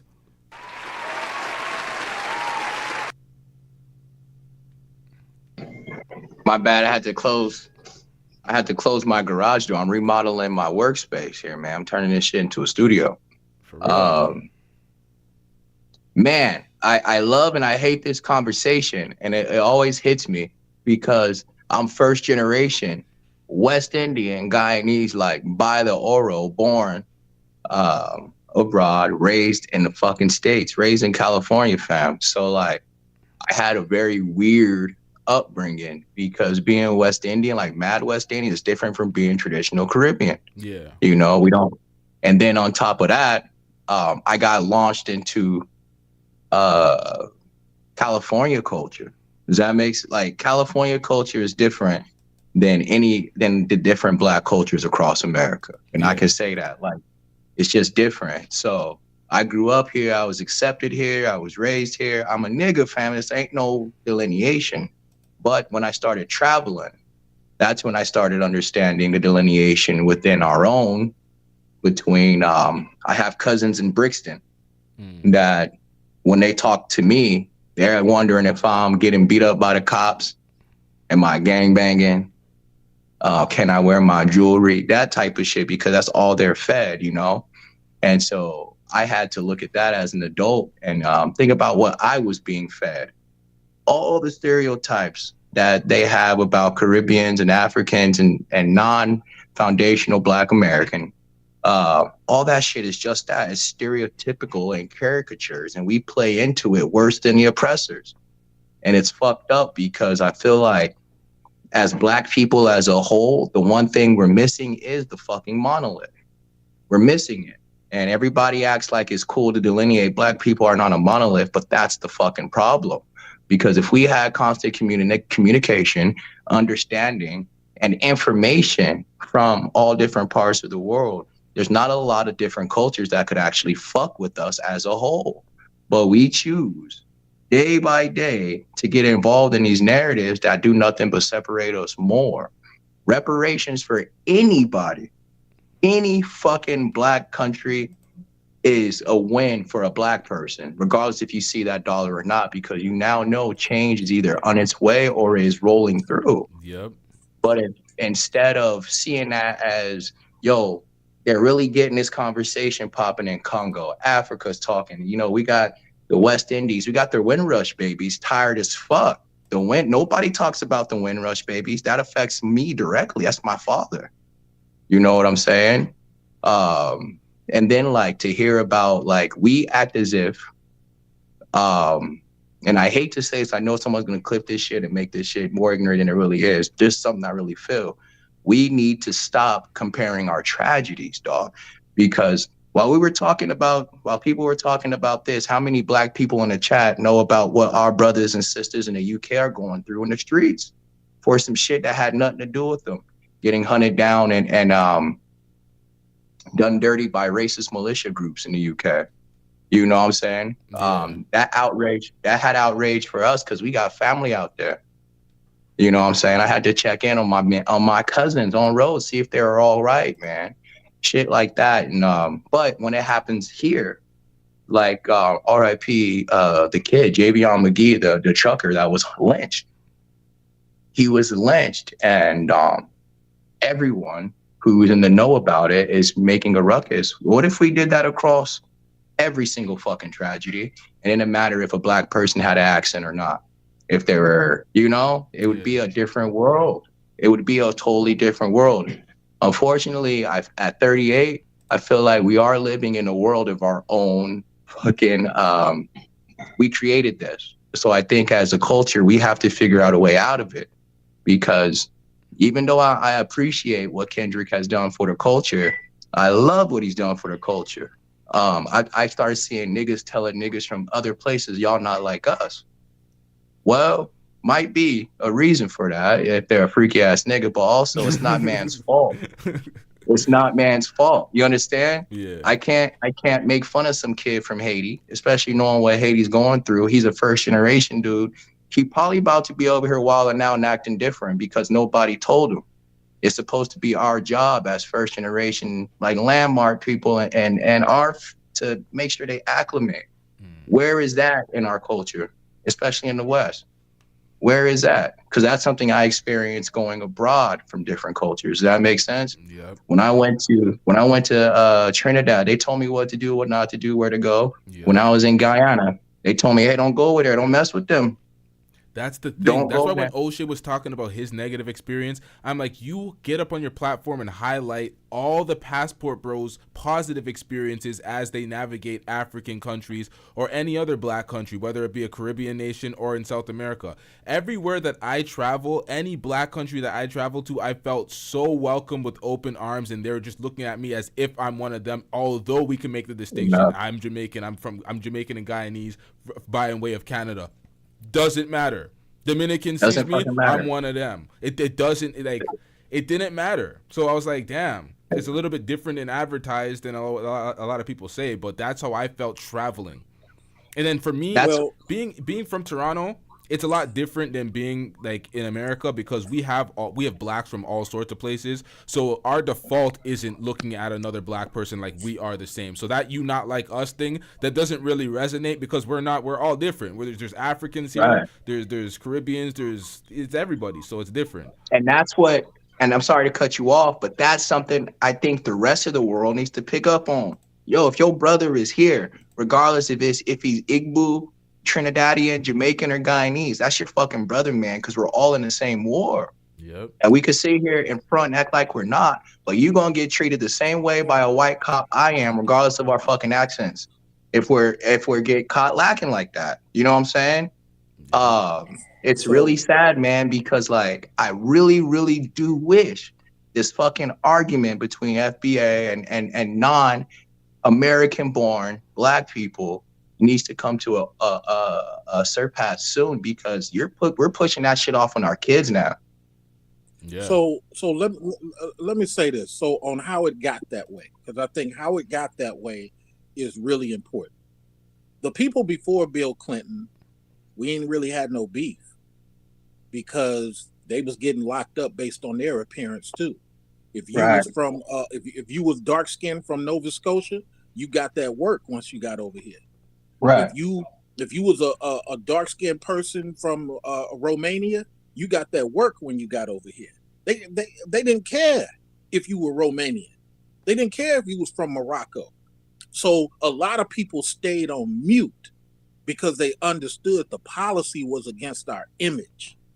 Now the after Obama people, the anything for a dollar folk, they ain't never experienced that, or they were birthed into a situation where they ain't never really had to deal with much of that.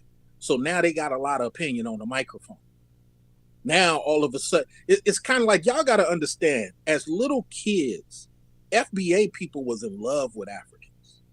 Oh, yeah. You know how many African festivals we had? Cross colors. You know how many cross colors. You know how many wood beads and dashikis we were wearing? Right. We loved Africa. So to hear people come over and say, well, because in 8th grade I got teased. Shit, I got teased too. That's in 8th grade, I got beat up. Me too. I got beat up too. Because of that, now I'm gonna grab the microphone and talk against all y'all. Yeah, what? It's crazy. Whoa. Hold on. That goes to the mind. That goes. Sorry to cut you off. Let me finish this. Okay. What part of the game is that where you got teased like I got teased, and now you just want to go, okay, cool. That's cool too. Okay, go ahead, get it off, do what you do. But now you be going into public arenas doing it? Right. Now you be going into politics doing it? Bro, stop this 1990 bullshit. Stop this 2005 bullshit. And now when somebody finally says something back to you, after you done made 4 or 5 hip-hop songs called Akata, now somebody says something back to you finally on year number 7 of you doing this shit. Now all of a sudden we xenophobic. Don't do that, bro. I do not go to Jamaica talking shit to the back of bush people on how they pronounce words. You would That's not bullshit. survive very long, bro. I mean, No.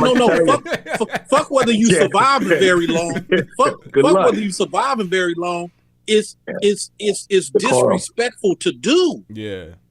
This is the thing. It's disrespectful in to do. Jamaica, they love American culture. They love hip hop. So it's like, I don't know, man. There's a disconnect when people have, when it's individuals sometimes will have a negative experience, especially when it comes to bullying and name calling, and all of a sudden we have the wars. This is that's what the diaspora wars is based off of now. This is pretty much the manosphere all over again. What happened in 8th grade? And you know what the diaspora war is, and which I hate for niggas. That's why I wish niggas would go fucking learn world history. Stop reading this shit they fed us in this fucking meat ass school system. Listen, this whole diaspora war is just another oppressor's way of the fucking Uncle Ruckus porch monkey versus outside nigga war that they have of the oppressors. Nigga, when you getting a slave the same whip I am, and you gonna be like, well, my whip don't feel as bad because I'm light-skinned with an accent. Or you're gonna treat that nigga worse because he's mixed or from a well, he can't possibly feel the same way I feel because he has an accent. That shit is the same shit they were doing, Jim Crow, Sambo, on the plantation. It's a indoctrination of idiocy into a growing culture. If I push that shit on a child, and that child becomes a congressman, I have now made an ignorant ass congressman that is going to hate his own based on, like you said, schoolyard bullshit that wasn't remediated by a proper adult. You know what I'm saying? That when I was a kid, we had a little accents. All of us did, because they spoke heavy patois around us. Yeah, we got made fun of for mispronouncing shit. But the way my dad remediated it was like, hey, you go tell a nigga, go read the dictionary. Tell them that. Tell them read a book better than you before they talk about your accent. And that shit fucked me up because as a kid, I was a smart ass. So I said, yeah, nigga, go read a thesaurus before you make fun of the way I talk, because I know my grades are better shit. But it's a way of thinking I was indoctrinated with in the household that allowed me to like kind of move past that as an immigrant kid, man. So when I see niggas, my niggas doing that shit is probably some of the most ignorant, it's the biggest display of ignorance, because as somebody that knows, and this is just facts, American history is fake. They fed us shit up until they could figure out how they could explain slavery. And then they recreated history all the way after that. If you go to Texas and ask them about the Alamo versus LT's Canadian history book about the Alamo versus the actual Encyclopedia Britannica, it's 3 different stories. Yep.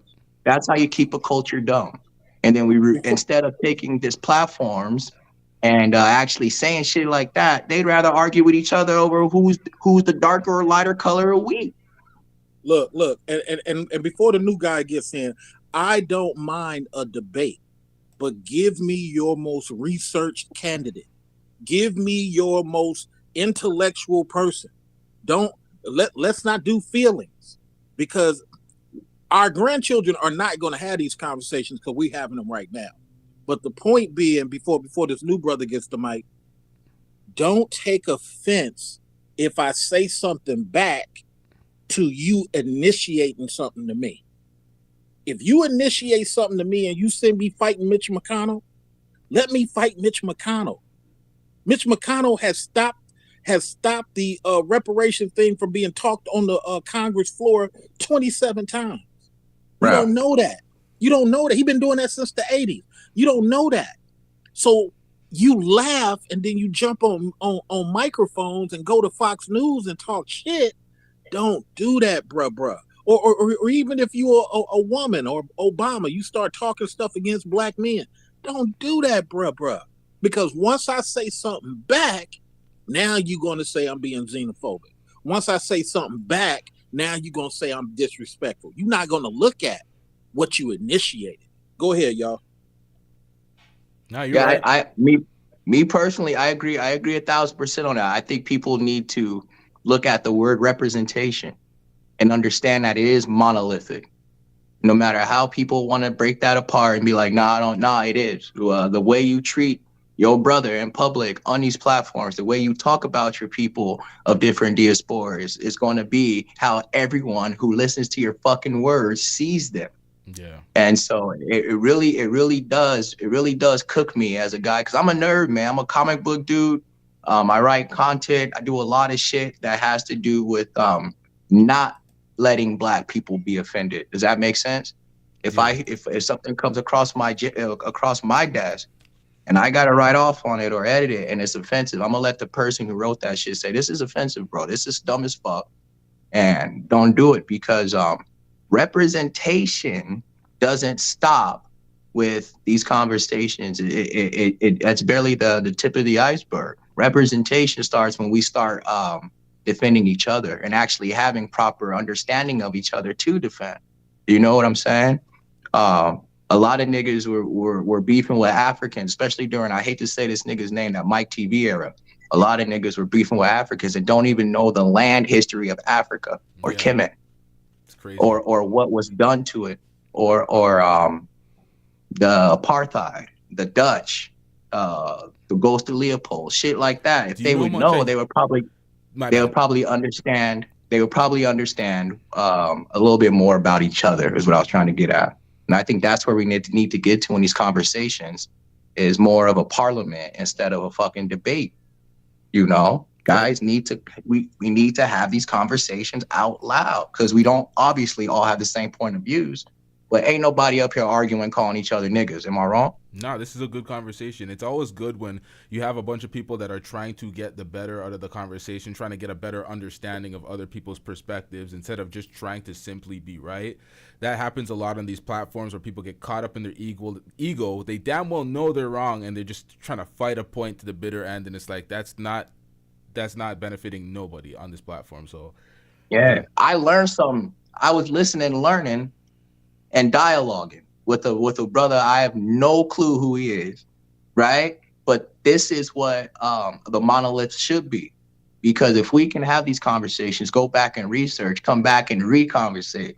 Do you know how much progress could be done on shit that niggas are still caught up on? You know how much things I've learned while doing this show, where I had to be like, you know what, let me take a few days off and let me research to get more insight before I come back on air spewing shit. Because the nature of this business, the media business, is you have to have a level of quality, but you have to have quantity. So people are constantly out here with a verbal diarrhea, speaking so much, but they damn well know that half of the things that they're saying is absolute rubbish, but you have to say it to make the content, to be vocal out here. But I realized being out here saying the wrong things on certain videos, being completely wrong, being reinformed, learning about new figures and new people, it just like, it really...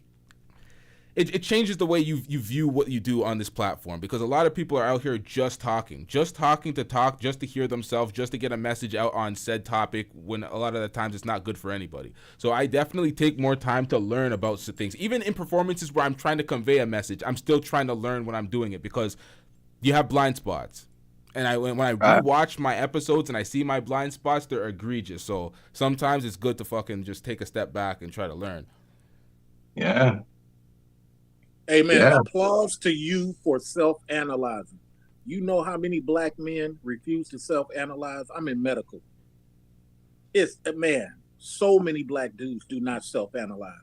Where do all of our fist fights come from? Arguments. Not self-analyzing. Oh, you're right. Off. Yep. Yeah. And as a guy that has to work with pro fighters, I could tell you, yeah, man, fuck, and I ain't gonna air man's out. I got a kid I'm working with today, these days, and he goes through a lot of shit. because he's of mixed race between two prominent cultures, two very prominent cultures in Los Angeles. He's a mixed race, and he lives in both of them equally. And when this kid finally made it out the hood, finally could take care of his mom, finally could take care of his friends and family, and do what every nigga wants to do when they get on, you know, he got ripped apart for not being black enough. Ripped apart.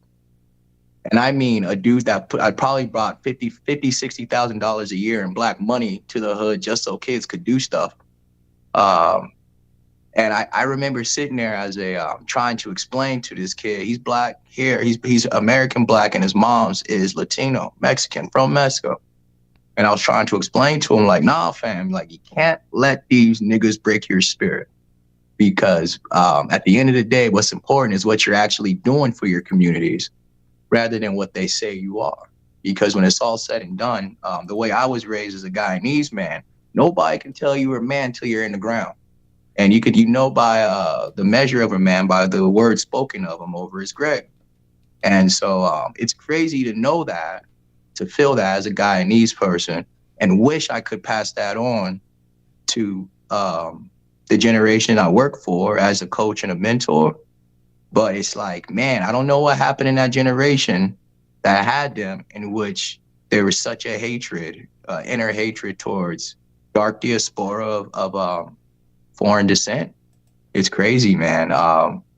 And then when people are actually battling between those things, which is a real issue in Black America. It's a real fucking issue in Black America. I got cousins that don't even want to, they come out here and they hang out for a little bit, and then they try to lose their accent real fast because they get made fun of by LA niggas. Jeez. And I'm trying to tell them, like, yo, bro, LA niggas have a weird accent, bro. Like, you ain't going to find that LA, you know what I'm saying, low type shit nowhere else. So why are you going to change who you are? Accent, yeah. Yeah, why are you going to change who you are if you know what I'm saying? Those are the conversations I think we as Black men need to start engaging each other and the youth in, so we can kill some of this diaspora bullshit on the street level, man. Because what I do know is, especially from watching LT, and I'm a fan of LT. LT knows I've called in. I had a whole podcast series done on 13 episodes, and because of representation and how I seen him actually go back, self-assess, revamp, rethink, and be like, it ain't cool on shit. I'm gonna take a step back because I didn't have a proper view on how I wanted to be represented, because I represent people. You know, those are conversations we have to have, especially as these younger guys are getting popular and on these platforms, because it is a hatred, man. It really is. And it really does affect both sides, non-foundational and foundational Black Americans the same. And we can kill it. But we choose to get hung up on the political aspects of it or the financial aspects of it. And it's honestly, I'm all for reparations for whoever sees it. Anyone, all of us. And I don't care if I don't see it, but I just hope that there's something I do in my lifetime that could keep that wheel spinning. Does that make sense? Yep. You know, it wasn't my back that was broken like that. It was my ancestors. And that's something that we as a community have to remember too, because how many of our umis and umas from the ether are crying for how we're talking to each other? And the enemy is still right there at the gates. The same one. The same one, you know? And when people get into history and landmasses, you're going to look at the Olmecs. You're going to look at the Tainos. You're going to look at, hell, LT, if they look at the history of Guyana and what we had to do to survive there from Africa. Yep. And then they're going to say, you're going to call me a tether or anything like that, I'll slap the fuck out of you, family. We fought hard to be alive. Yeah. You know, that's just it. And that's why I think the counter hatred comes from. I hear the stories from my uncles and shit about surviving the UK, having to go through the port, getting treated like shit. In the US, getting caught in between wars, bikers and Rasta gangs, fucking caught in between trafficking, slave labor, abuse and shit. Those are real stories that we should probably be hearing from those people instead of shitting on them for not being from the States. Yeah. Real talk, man. Real talk. You know, a lot of niggas want to hate on somebody, a black dude from a different country, but when I went and seen the conditions of like the niggas who still live in apartheid, I could never, ever, ever fix my lips to be a person of divisive nature towards another black person because I've seen evil, fam. Yep. That shit still exists. You know what the problem is? I think the biggest problem is because you know how Black Americans will call out and address their own issues. Black Americans I've seen on this platform very vocal about calling out their issues and discussing it amongst themselves. That will get a level of traction, a level of visibility, and then there'll be a person that's not Black American try to get in on that because Black American topics are the most prominent topics. They're the most popular topics. So as a content creator, there'll be a non-Black American saying negative things, acting as if they're helping the collective, the community, but they're really doing it for clicks and views. And when that motherfucker gets called a tether because people want to stand up and defend their shit, I'm like, it is what it is, man. You're being divisive, you're being a piece of shit, you're coming for their culture, you're trying to get in on this bag, you can get called a tether. Let me give you a perfect example. Black conservative on YouTube is a Nigerian guy. Let that soak in for a minute. 80% of his content is about Black Americans. He's grifting white people. Right. Now, this is his own admission that his parents are first generation or arrived here in the in the 90s. Okay. And so he became 24 years old here. All right. But you don't say you're the Nigerian conservative. Why is that? Why do you hide that? It's like a white man that hides his middle name Gomez. He's really a Latino, right? Posing as white. Yeah. Okay. Yeah. It's like those tiki torch dudes who was talking about you will not replace us. Two of those dudes were Russian. Yeah. Let that soak in. Co-opting. Yep. So my point is, we got so many people cosplaying, claiming that they're having real conversation, but they're like Myron Gaines. Myron Gaines' real name is Mahmoud Aful. Talk to him. Yo, but that's why. Why did you? Whoa! Let me work. Yeah. Why did you create a fake name to please white people? Exactly. Why would you not just stand on your shit and introduce yourself to the FBI application? My name is Mahmoud Aful.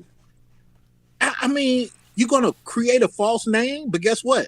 Asian people do it all the time. The real name is Xing Mong Ling, and she done made up a name called Mercedes Johnson. Time out. I can't let you. Whoa. Let me get a piece of it. Hey, hold on. Let me get a piece of it. I can't let you do the Asians like that, bro. That ain't they fucking No, fault. it's not that. I'm trying to give the audience data and information so when they hear these conversations outside of us, they know full well, it makes sense what research said now. Damn, I never even thought of it. And I'm gonna end by saying this, going back to the Myron thing. You don't even talk about the fact that your dad left. Facts. Let's not even call it flee. There was a war going on when your dad left. Before your dad, when your dad was a teenager, Britain was over there giving them education, free education in Sudan. But them Arabs wanted that North Sudan land hella bad. This is before the Arabs really came over there and got in there. And so what did they have to do? They had to create a war amongst you. What happened? Well, Omar was running things.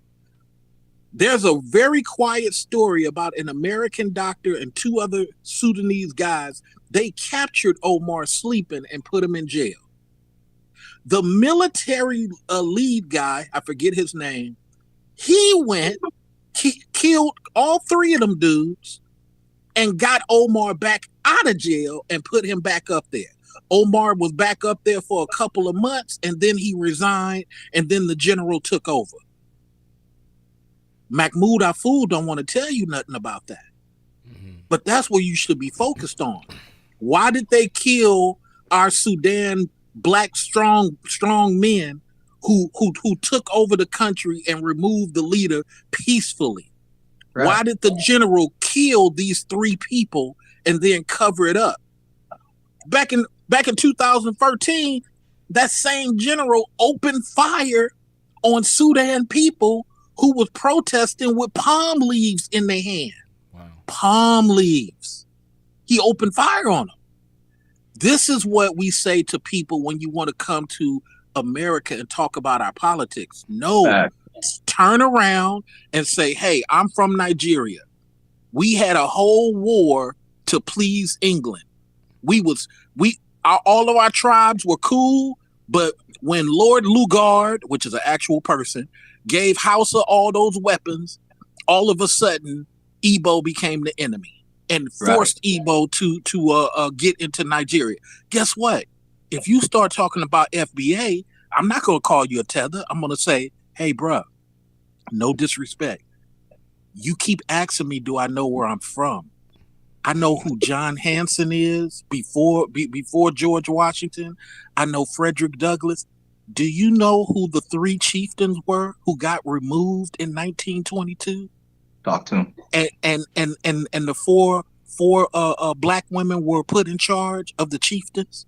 Do you even know about the 1922 situation? Right. So don't ask me, do I know where I'm from? Where are you from? The Kernu Empire was one place. Chad, Cameroon, and Nigeria combined. So these places are not African places. So all I'm asking you is, don't disrespect me and ask me, do I know where I come from? Focus on yourself and go back to your parents and your grandparents and say, how did the Biafra War even start? Why did we try to force Igbe to fight?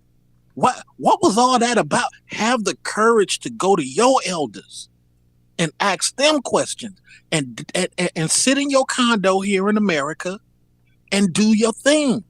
But don't come beefing with us as Americans about our stuff just because this is your first time getting a $4,000 Mercedes. Don't start wagging your finger just because you got a condo. You don't hear the dark skinned Cubans saying nothing. They on mute. You gotta leave them Africans and them $4,000 Mercedes alone, man. That's a cold bar, bro. The 97 Mercedes is an African thing. That shit is crazy. But yeah, I 1,000% feel where he's coming from, man. That does steep so much frustration, especially when you're trying to wrap your head around your own experience in the country, and then you got somebody else talking, and it's usually some sideways shit. You're correct. It's sad, man, because like I was saying earlier, please, people, research the landmass that was Africa before it was called Africa. Yep. Please research Kemet, the discoveries that they keep throwing in our faces and we keep looking at. Yeah, man, the Wall of Benin. Go look at that or what it was. Go look at the pyramids and things. That's a part of culture that would open up a whole different understanding for yourself, because niggas is beefing with people that we used to be tribesmen with, and we were just separated by a war. Legitimately separated, taken, misplaced. And it's sad that, like, yeah, niggas come over here from Africa. I'm like, bro, you let them niggas kick you out of your own landmass, and then you're here telling us about the niggas kicking us out our landmass. You know what I'm saying? I think some of the disconnect with the Africans is, I'm starting to think about it as I see it like unfold as you guys articulate certain points. I think their level of disdain comes from the fact that Black Americans are not the prominent race of America. So Black Americans hold this level of prestige and this wagging your kind of your nose at them like you are the superior blacks, when you're not the prominent race in your group. Like the white people run America for the most part, and they're trying to say, oh, you guys are acting like we owe you guys something, but you guys are pretty much like the lessers of your country. That's where it comes from. That, because I'm thinking about, I'm like, why the hell do they have this snobby mentality like they're better? Like the one, I'm not talking about not all Nigerians or even majority. I'm talking about the ones that come at Americans a certain way. Right. They have this level of disdain for them. I'm like, where the fuck does it come from? And I'm thinking about it. I'm like, it has to be a level of, oh, you guys feel entitled to a level of respect when this is not really your nation. Like, you guys are underlings to the white people here. So I disagree a little bit. I go back to the anything for a dollar mentality. If you have an anything for a dollar mentality, you feel that other people should shut the hell up and come get this money. Right. You don't think nothing about power. Look what happened when the white look what happened when the white folks attacked the state. You had a bunch of people trying to get on planes and go back home. That's a real thing, because anything for a dollar people hate. They just don't understand fighting for rights. They just like, well, I'll just go get another job. Well, I'll just accept $5 less. I'll just. It's kind of like the girl. I remember the girl. This was probably like 15 years ago. She was at Harvard. She had these white female friends, and they was calling her N-I-G-G with the hard R, telling her to go do stuff and what have you. Then on her third year, mind you, 3 years, she finally realized her friends were disrespectful her the whole time. She was busting in tears. This is the problem with the anything for a dollar person. They don't realize they being disrespected, or they okay with being disrespected because somebody has offered them a nickel and a dime. All we're asking is, if you see me over there chewing the boss out, stay on mute. Don't come over there helping the boss. Don't spread gossip around the office. Man, C-Lay, Mr. Research, man, he always causing problems. Stay on mute. That's between me and this boss over here. It's the same thing we say to women about the pay gap. I came in this joint demanding high dollar. You the one that accepted the low pay. Don't be telling me we got a pay gap. Right. You didn't put your clitoris on the table and demand nothing. I put my balls on the table coming in, willing to get fired. Hold up real quick. We have Jay the informant in the back. I have not added him to the. Do you want to be put on camera, Jay the informant? Or are you gonna? No, you can keep me off camera. Keep you off camera? Am I good to go on the mic? Yeah, the mic's good. Everything's good. I just wanted to know, because you're back there the whole time. I wanted to know if you wanted to be on camera. I thought I was on. Okay. Oh, you want to be on camera? No, you can keep me off camera. I don't want to mess up your screen, man. It's like 140p. Now put that nigga on camera. Yo, yeah, put that nigga on camera, bro. We putting you on, bro. Put that nigga on camera, baby. Hey, you heard him. Hey, you heard him. He said, "Put it on the table, Jay. Put it on the table, Jay." Yo, Mr. Research, you want to be on camera? Or are you good? Mr. Research is good. You don't need to be on camera. All right, cool. Hey, Jay, I'm on camera in my garage looking like poverty, bro. You get your ass on camera, bro. But the only point I was making, though, is that no matter what you do, you're supposed to stand on it. You know, I did a video the other day because, I'm a corporate dude. I work in medical. And I told people, man, I done risked my job 7 times trying to get black dudes hired. We hired a black radiologist. I want the image of us to be, revered. I can't do that if I'm only hiring janitors. I can't do that. I need to put some people in there that's highly intellectual. Hit this boardroom. I'm chewing out Filipinos. I'm chewing out white folks because they're inconsistent. And look, it ain't about numbers. It ain't about merit. It clearly ain't, because this happened, that happened on this day, and this happened. Oh, they can't stand me. And all I'm saying is, we need more brothers when they critique FBA, when they critique America, at least be strategic and be open to me not calling you a tether, but saying something about your country. It didn't exist beyond 1925. Can you deal with that? Now that you done took a piss on America, can you deal with the fact that your country was created by white folks, and your real African country, name is your lost. real African brothers, The name is lost. That's the worst part. Yeah, but see, that's my point. Cameroon and Nigeria are one people. One people. It was the white folks who told them we're going to separate them, and now y'all different. But you know, that's too much at the level of the game. Who next on the mic? The positive is some folks still have their tribes. So even if they're separated by landmass, they still have their tribes and they know what tribe they belong to. So that's a positive. And for me, the way I look at it, I don't even look at that as a negative. I look at that as the development of geography. Like things just develop in such ways where new countries are spawned all the time and new borders are divided and people create their own sovereign nations. I think people are kind of too caught up in this shit, really and truly. Like if you have a country that you're from, you love the culture, you celebrate your culture, your ethnic origins. At the end of the day, it's like, who the fuck cares what anybody else got to say about your country? It's all divisive anyway. It's like, I don't know, man.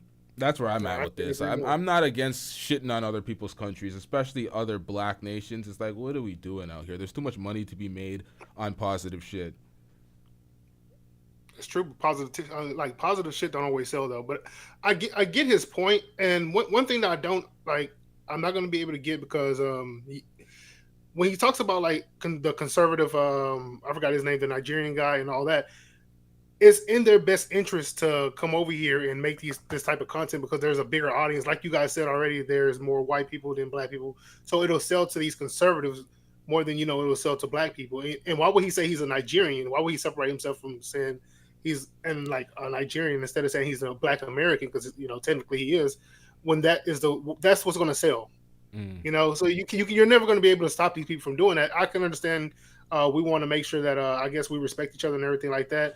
And I understand like the FBA movement and all that. Like it's just that you have in every group you're gonna have a sector of ignorance who they don't know everything, but they take a little small section and they're gonna run with it no matter what. No matter what the cause is. Then they're gonna misscrew the message. They're gonna misscrew the purpose of the whatever the group is trying to do. Like say for FBA, it's supposed to be a lineage thing. It's not supposed to be like we're trying to separate from black people. We're just being a subgroup of African, like Africans. You know what I'm saying? No, I totally understand. Let me just address it real quick. You're right. It would be good if it was like that. But you got to understand the culture shifted when Obama got elected. 2007, 2006, people were called Jamaican American, Liberian American, Ghana American. Everybody wasn't black. You know what I mean? So let's just keep that a buck. Right there, really right there. Hold up. Right there, right there. That's the problem. That is the problem that anybody that's not American will point to. They're not black. That point. I just wanted to highlight that point because right there. Okay, that's cool. That's cool. So here's what you got to understand about here. It's kind of like when you meet somebody in England and they said they're Ghana, but they from Spain and they consider themselves a Liverpool man. Okay. Wait. No. I'm not saying. I'm using his argument because he said that's the point. That's the point. I got lost. There was too many different places. Okay. Right. That's the point. Is that certain people are allowed to just do that. We Black Americans before the Bill Clinton stuff, all we ever had was black. We tried to at one point in time. We had a bunch of different things we were going to call ourselves. At one point in time, it was going to be Kwanzaa people. Yeah, but no disrespect, sir. But that is literally like, that's kind of like a suck it up type of thing. Like you just got to live with that. Like in 2024, we've decided what black is. So when Americans try to own that, oh, you're not black because you're not Black American, it sounds stupid. It just no. You're right. You're right. And but here's why it sounds stupid is because prior to that. And this is from a traveling point because the other brother brought up traveling. When you would travel in the late 90s, early 2000s, everybody else was called refugee. There was the American blacks and everybody else would go look it up. That's also ignorance. That's also stupidity. You're not a refugee. I'm not. It doesn't matter whether it's ignorance. What I'm trying to show you is like what I'm trying to show you is timeline. Okay. If I'm wrong, what I'm saying is timeline of. My bad. Timeline. There's a delay. Timeline of the culture. The culture had a timeline, and after the housing crisis, it dramatically shifted. Now, from your standpoint, we Black Americans should have just quickly shifted with it, but that isn't what happens with a culture. It takes a couple of decades for that to filter through. Scotland didn't just start accepting all the Ethiopians and Somalians that were there. It took a decade or two for that to happen. So I'm gonna end by saying this here. Regardless of how you feel about the information I'm giving, we are a culture that has to now adapt to an international way of doing things since the housing crisis. For some of us, we're not moving as fast as the rest of y'all would like. But if I go to Germany tomorrow as a California American, and I get a condo and I start making money and I got a Maserati, I am not going to start talking shit about the Germans on why they not doing how I'm doing, because I'm not attached to their trauma. I'm not attached to their politics. I'm just there on a contract to make some money and send it back home. That's the part we want y'all to understand. If I go to Austria tomorrow, I'm not going to start talking shit about the Austrian people just because I got a mini mansion and they don't. I think that's the disconnect, because I'm against both. I'm against the folks that come to another place and denigrate the existing Black population to act like they're better, and I'm against the people that are shitting on them for no reason for having a level of success, because it's both divisive. It's both, let me shit and tear down another Black group of people instead of focusing on building together. That's why I'm against both of it. I understand that, yeah. I don't know, because what he's saying, it makes sense to me. You shouldn't go somewhere and start shitting on the people that's there. The thing I don't like, I would say, just say if you do come over to another country and you're doing good and all that stuff, then you can't have the, I guess, wider population. Like, just say for here in America, I think the standard is that Nigerian immigrants do better than Black Americans. You get what I'm saying? They're sending their best. I think. Sorry, my bad. Yes. We have to contextualize some of these things when they're sending Nigerians to America, which they're not the biggest group. They're not even at the top 10 group of immigrants that come to America. They're nitpicking and picking the most qualified people that will help the American economy. They're not just grabbing any bum refugee that's trying to get across the water so they can survive in a better land. They're not doing that. So when these people come and they try to, wave their nose at people and act like they're better, it's like, yo, we're choosing you. You have how many people in Nigeria? There's over 270 million people in Nigeria. They're choosing the best of the best. So it's like, people got to stop getting twisted with all that and start. Same thing with China. They're choosing the best of the best. Yep. And what people don't understand is what I hate about that damn argument, especially somebody in sports. Those guys go through fucking combines when they come over here, whether it's academics or sports. They literally have programs set up for that special person to get sent to America to be somebody. Yep. It's not as if they're mass producing. That's why we have those exchange student programs. Remember those? Mm-hmm. Still exist. Right. Now they're just now they're boarding houses ran by the government.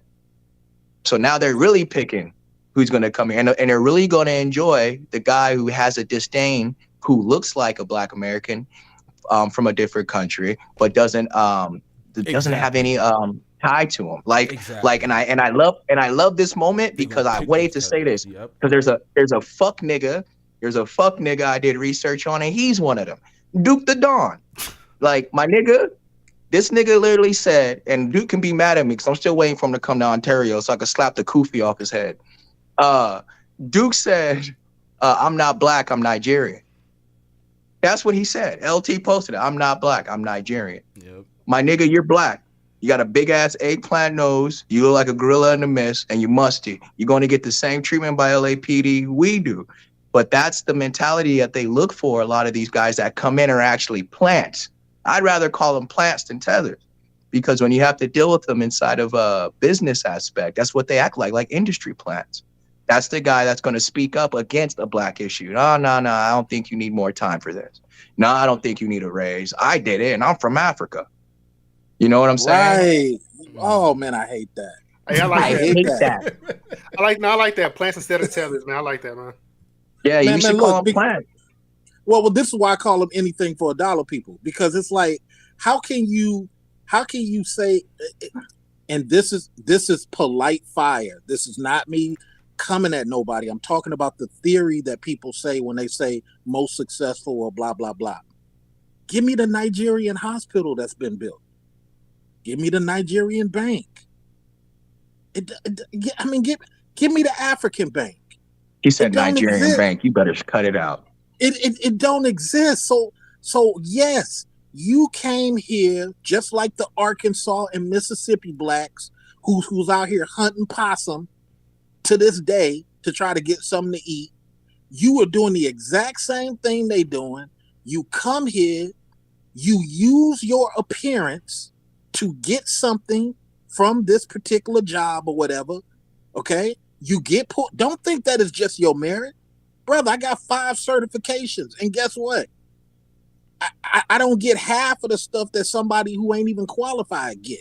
It's something that really happens in the market. So you come over, you get in. Cool. Be happy you got in. You and the Chinese lady got in, and y'all doing it. Cool. But the Chinese lady don't then turn to the people in Chinatown and start talking crazy. She just makes a joint and she moves on. She is working with those Chinese people in Chinatown, and they're speaking their language, they're speaking their Mandarin and their Cantonese to shit on you black people, and then y'all take that same ire and shit on other black people. That's what I'm saying. I have a problem with it both. I don't like it from both angles. Pause. Like I don't like the you're having a level of success, you owe us something type of shit. It's like, no, let them have their level of success. Don't hate on them. You should hate, if anything, you should be looking at other groups of immigrants that are coming and having that level of success instead of other black specifically. Unless they're hating on you, then it's like, okay, if they're hating and they're talking shit, I can't do nothing about that. People are you're gonna fire back on people that are hating on you. So it is what it is. No. We don't mind people come. I'm gonna share the microphone. Yeah. We don't mind people coming and doing their thing and just staying on mute. What I'm talking about is the people who come off of mute and start saying little slick nonsense. So yeah, what's gonna happen at FBA? We're gonna get better because of these conflicts. FBA has unfortunately not been practicing the cronyism that it should be practicing. I tell FBA people all the time, we need FBA cronyism. We got to do it, you know, in every industry. So I'm gonna land by saying to all the people, man, we ain't got no beef with y'all. Really, we don't. It's just that sometimes when y'all be saying stuff or you call into somebody's show and you start, you know, wagging your finger, okay, cool. We're gonna take that on the chin, and now we're gonna wag the finger back. When we wag the finger back, it's called refuting. It's called rebutting. Don't get mad because we rebut you calling in to talk shit. Don't get mad at that. Take it on the chin. You right. We don't know this and we ain't that. Okay, now let me ask you about your situation, Myron Gang. Hold on, Mahmoud Aful. Your name ain't Myron. Why don't you just tell the? Wait a minute, ain't that you hugged up with a white man? Wait a minute, why are you so inconsistent? Okay, I got it. It's all about the grift. I got it. Yep. Shout out to you, man. Yo, anybody have any last words, man? I gotta hold a piss, eat a food. I gotta get the fuck out of here. I ain't gonna lie. I got one before my daughter beating up my old lady, so I gotta get in the house. What I will say is this, but before I go, I think more of us need to take the time out to sit back and be quiet and let a lot of these dumbass niggas talk themselves into these holes of diaspora wars and shit. So then you can go back, look at their content, and know who not to fucking listen to. Really, I think that as a culture, I think now is a really good time, especially with what's going on in the world, to start having those conversations, not only amongst each other as men, but to the younger generations, so they stop with this shit. Because ultimately, they're going to be the ones who have the ability to make some fucking traction in this when it comes to reparations and treatment, and also the language between cultures and tribes of the Black diaspora, man. Because I think a lot of this comes from a systematic installation of hatred to keep us divided. Do you know where a lot of it comes from? My bad to cut you off. A lot of what we're seeing right now is the long-term effects of dumbass niggas trying to run up a platform with dumbass talking points that hate their own kind, and they see where, oh, this is getting me quick views, this is getting me X, Y, and Z. We're seeing the long-term ramifications of self-hatred being pushed for that dollar on YouTube. That's what we're seeing now. That's why it's devolved into this in 2024. It's gotten progressively worse. And I'm like, yeah, this is the long-term effects of people cooning it down, selling out, doing these talking points because they know it gets a lot of views on the platform. That's why most of the white supremacists nowadays are black. You got Myron and all these motherfuckers. It's crazy, man.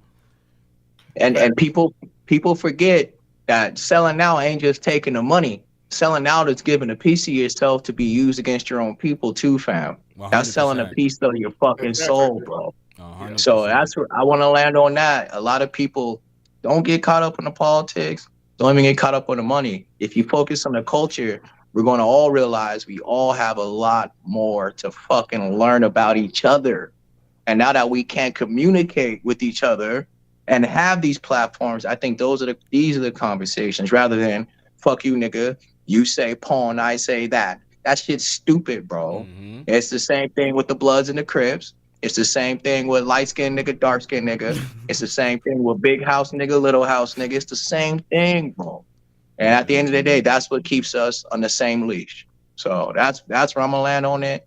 I appreciate y'all. I'm gonna go be a black father. I'm gonna holler at y'all. Shout out to brother Jumbie. Well said, man. Hey, these two, man, they were running circles around me, man, because the knowledge that they had, I will give it to them, man. A lot of stuff I didn't know. I will say that we have to get to a point that we can agree to each other, but unfortunately, with the coons, there's a profit margin that comes with them, and they're going to continue to do what they're going to do. What I have noticed is that there's a certain cap that these people get to. Like, I really haven't seen people like Anton and Angry Man and Chaotic Truth grow unless they switch over to a white audience. So I don't believe that there's that many black coons as we believe that there really are. I believe that there's a certain cap on black coons that's here, like in the United States. But like I said, like they got to switch. They're gonna, like Anton, he's trying to switch over to a white audience. So I do believe that black people can work together. Unfortunately, the economic situation for black people aren't there. I don't know how it is up there in Canada where you at, but I know over here in America, you know, it's a struggle, and history wasn't in our favor, which has led to where we're at today, which is why people will coon it out, come out, even if, you know, black immigrants or black natural born citizens, they'll come over and coon it out, and they will distract us, and they'll start all this chaos, and, you know, but entertainment sells, all this drama sells. That's what, you know. But I was gonna say this one more thing.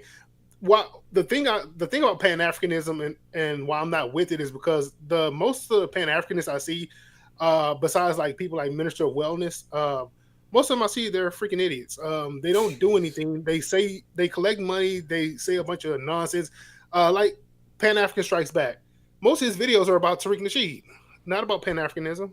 That's what happens, man. This media shit is just clicks and views. Whatever does more clicks and views, they don't care about the potency of the conversation. They don't care how informed somebody will be after the conversation. They care about how much views it is, and that's just a part of the media, man. Entertainment, yeah, entertainment. Hate. You can sell hate, man, more than you can sell love. Yep. But that's all I want to say, man. I appreciate you letting me come up, man. You guys actually educated me along the line. I need to actually go and look at the formation of the continent of Africa and all that, because like I'm really not educated in that the continent, man. Yeah, I study a lot of geography stuff, so that's where kind of piqued my interest in that, and the renaming of countries. That the thing is, it's not like the people weren't there. The populations aren't as big as it is now because Africa has experienced rapid population growth, the largest youth population in the world, 1.64 billion people in Africa right now. But it's not like the people weren't always in Africa. The dividers of what we call countries and sovereign nations were not the same